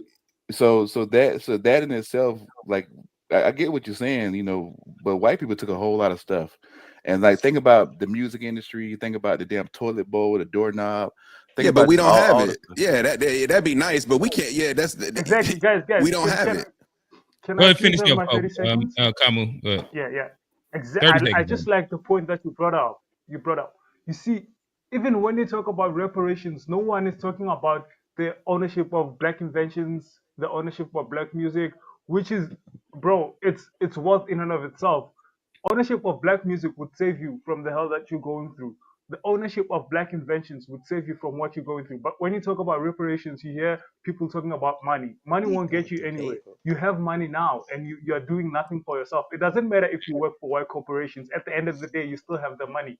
The problem is this organization. You don't want to work with your brother. You'd rather work for your oppressor and you enjoy it. All right, Kamu, you opening up a can of worms. I'm gonna throw the old man. I don't know where old man gonna go with it, but I'm gonna ask him the question. Is economic empowerment more realistic than political empowerment for Black America? Oh man, talk to us, brother. Let's try and keep it within like minute and a half, 2 minutes. We hitting that mark right now. Oh man, talk to us.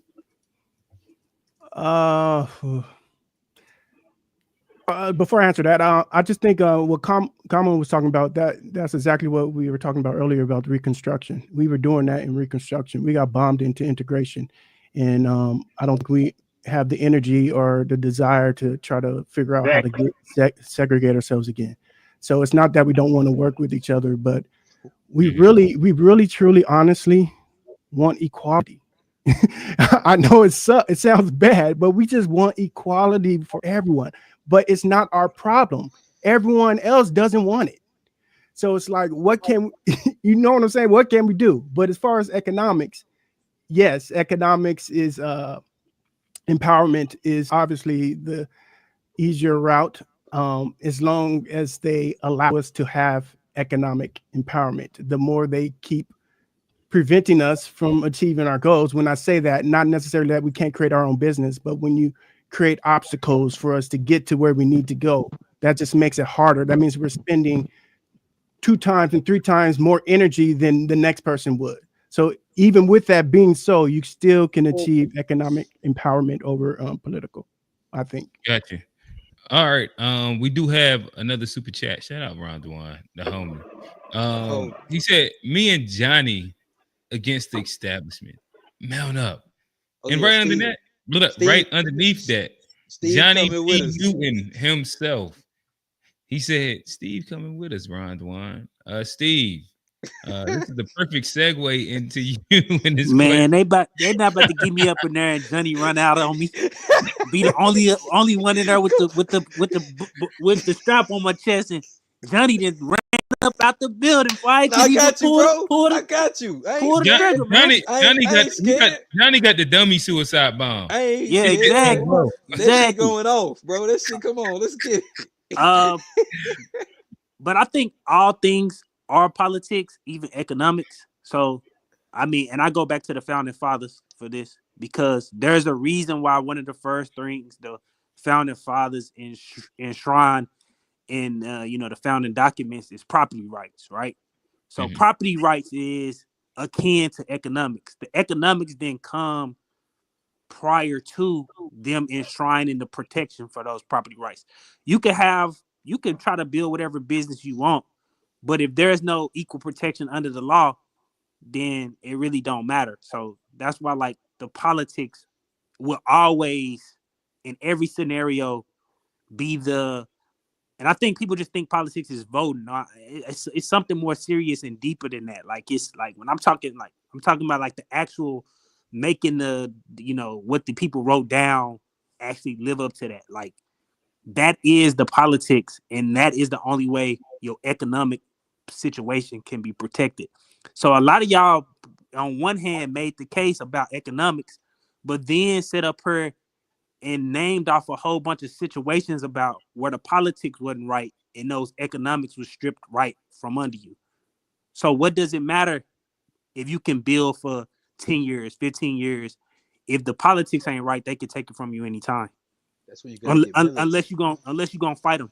That's when you don't have militant. A monopoly on violence that white people have. That's what my boy Kamo was saying. Everybody agreeing with Kamo. But like, you ain't gotta be militant to try to go get them. But like, we could also be militant against like them not taking this shit. My daddy even told me cases back in the KKK where like with my grandfather, and the KKK used to come down in Conway, South Carolina, Horry County. They used to come down marching, and they used to like pick certain people. I guess they'd be too loud in the community. They pick certain people. And he told me one time he snuck out and saw my grandfather, about 200 other black people surrounding this one dude's house, a bunch of shotguns, guns, and everything. KKK left.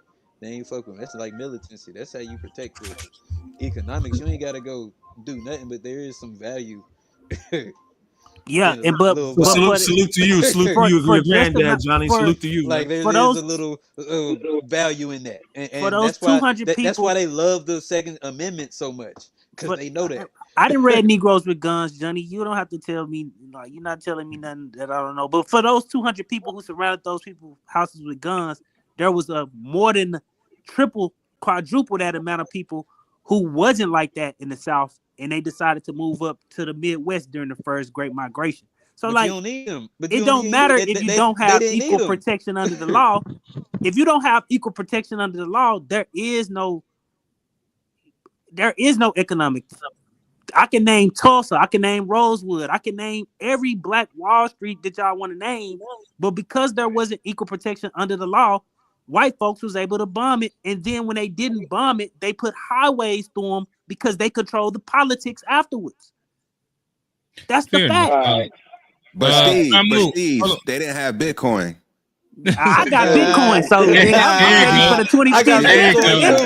Hey, talk to me about the ETH, man. It's running right now. Hey, them 2025 running. They can't take that BTC, my nigga. They can't take that BTC. Hey, you BTC see what I say Long every live day? the blockchain. Bitcoin fixes this. Bitcoin fixes this, bro. They can't take that shit from but you, look, bro. but that's a part of the economic model today is other assets that secure your financial stability. Like we got more options today than ever. Hey, we need to get a lobbyist group based. We on have to talk Bitcoin. about that on another time. I'll go down the rabbit hole on some Bitcoin lobbyist group for black people. Oh, yeah, we might have to unpack some crypto soon here with the run we on. Hey, niggas, Ethereum go up. They want to talk about crypto. Hey, you know it, baby.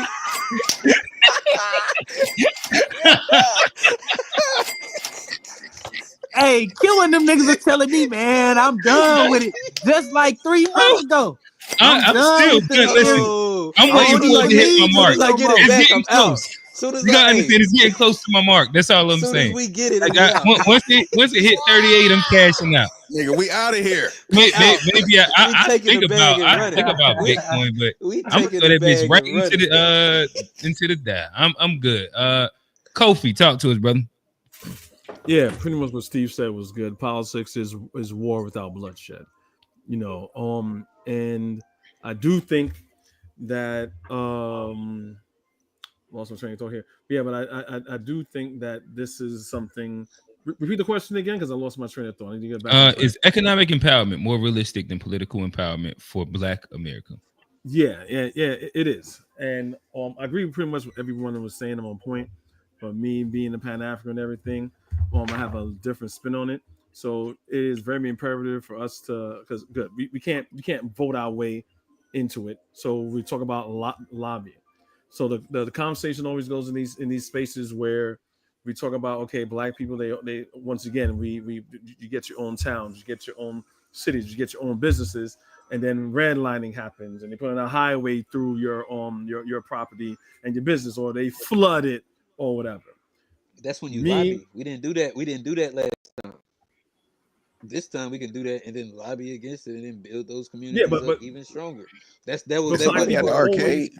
But Black people always it do sound like somebody playing a video game for sure. Nigga playing Sonic, ain't he? Somebody running the coins up. Nigga playing Sonic, man. Somebody running the coins. I don't know who it is.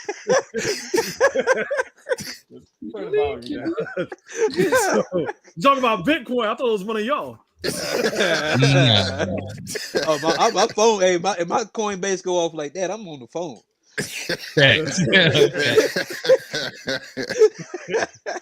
So basically, I'm saying my whole thing is like it's good to get a base, right? If I always feel if Black people expand economically, internationally, or even to other entities, at least they'll be like protected. You know what I'm saying? Because then we know once we build something up, you know what I'm saying, white man's gonna be evil. They're gonna look at, they're evil, they're gonna try to topple it down out of envy. I feel if Black people, just like I use Cuba as an example, you know what I'm saying, Cuba is can't compare to the United States, but you know what? We're gonna have Russia as an ally. Then what does the United States do? Oh, let's back the fuck up. You know what I'm saying? We can't deal with them. So it's good for us to get there, but knowing the history of this country, they're gonna do some type of sabotage. They did it to Garvey, they did it to Du Bois, where Du Bois had to leave, they did it to the Nation of Islam. They always do it. So I think Once we get there, but we gotta I learn think lessons. we have to think bigger than that, because all big groups that we talk about, APAC, Europeans, they all have a base outside of America. You know what I'm saying? That they could rely on. I think as Black people, as Black Americans, we need that. That's called sovereignty. Gotcha. Is economic empowerment more realistic than political empowerment for Black Americans? And shout out Ron Dwan. Ron Dwan said Panthers 2.0 if we ain't ready to die for it. But yeah, talk to us. I think that, you know what I'm saying, you need money. You need money to do anything. But also you got to look at it like this, as far as once you get the money, if you don't have no political power, you can't do anything. So what you need to do is just go ahead and infiltrate the system with your money, if you can get your money up, and you just rent the politicians like everybody else with money do. Or either put the politicians in the place that you want them. You know what I'm saying? Because if you have the money, you know everything go underhandedly. You don't the undercuts and the handshakes with them. You know what I'm saying? Promissory notes and all that stuff they're giving each other. I'm gonna do for you. It ain't always there, but you got to have money. And if you don't have money, you can't make moves like that. But you don't always have money. You don't always need money. Like everybody always, how much it costs to this, that, whatever. Like y'all was saying earlier about the cost of living and things. Because you as yourself, it don't take a lot if you are organized as, you know, you got to start at home as a family. If y'all can get y'all stuff together there, and you can see off of, the problem is people want this and want that, but if you can see what's the least we can live off of, even if we are making it, and try to do that, then you understand a little bit better, because it doesn't take a lot for people to survive out here. Because if you have a certain amount of money and you do the certain amount of things with that money, and you know how to allocate that money to the right things and position yourself correctly with that money, you can save a lot more, even if you don't have a lot, because you can take like I was saying earlier, $70,000 or whatever, this, that, whatever. You can live decently off of that.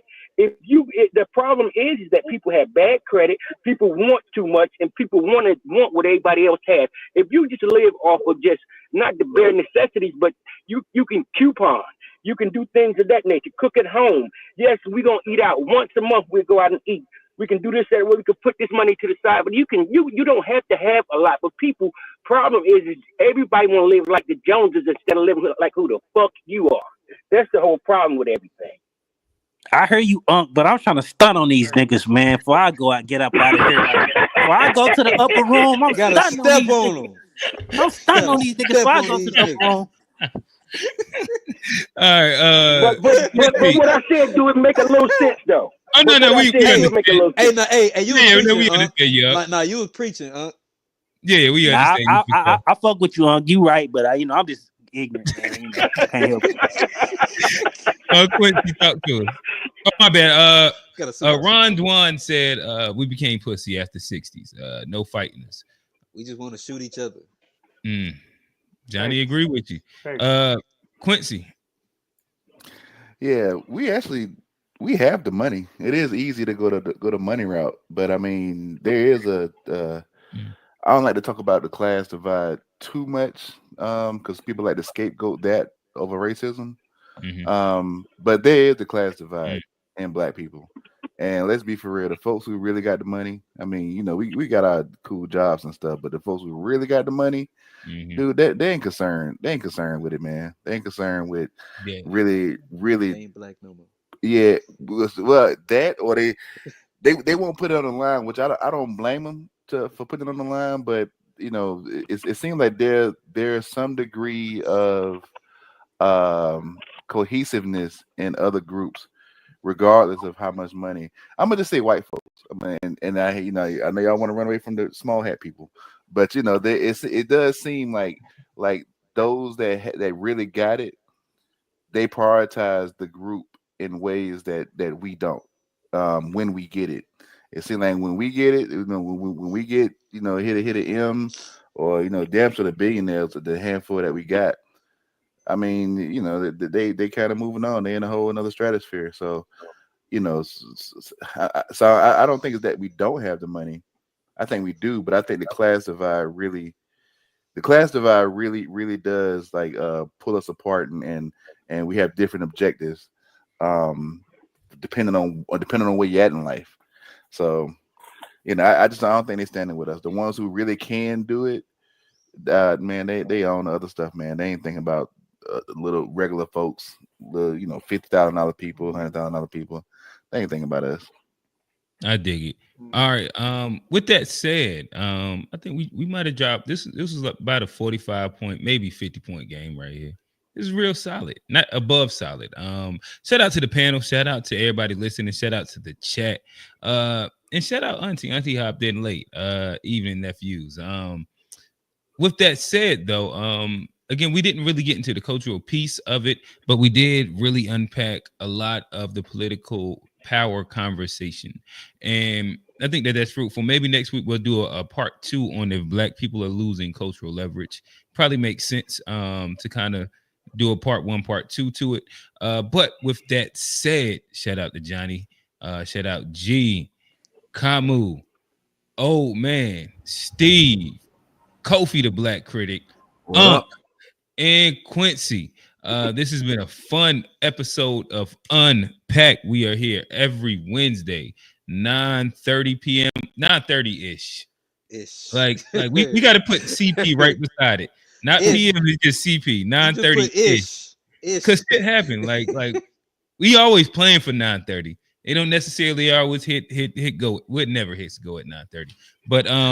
But we are 9:30-ish, and we run for a good like 2.5. Nah, it's always 3 hours plus for y'all, to be honest. And like these are fruitful conversations that you can't get nowhere else but on this small little space on the internet. So make sure that you tell a friend and tell a friend and tell a friend. With that said, like, comment, subscribe, GH Podcast page, To Be Fair page, and like that. We out. Peace. Wow.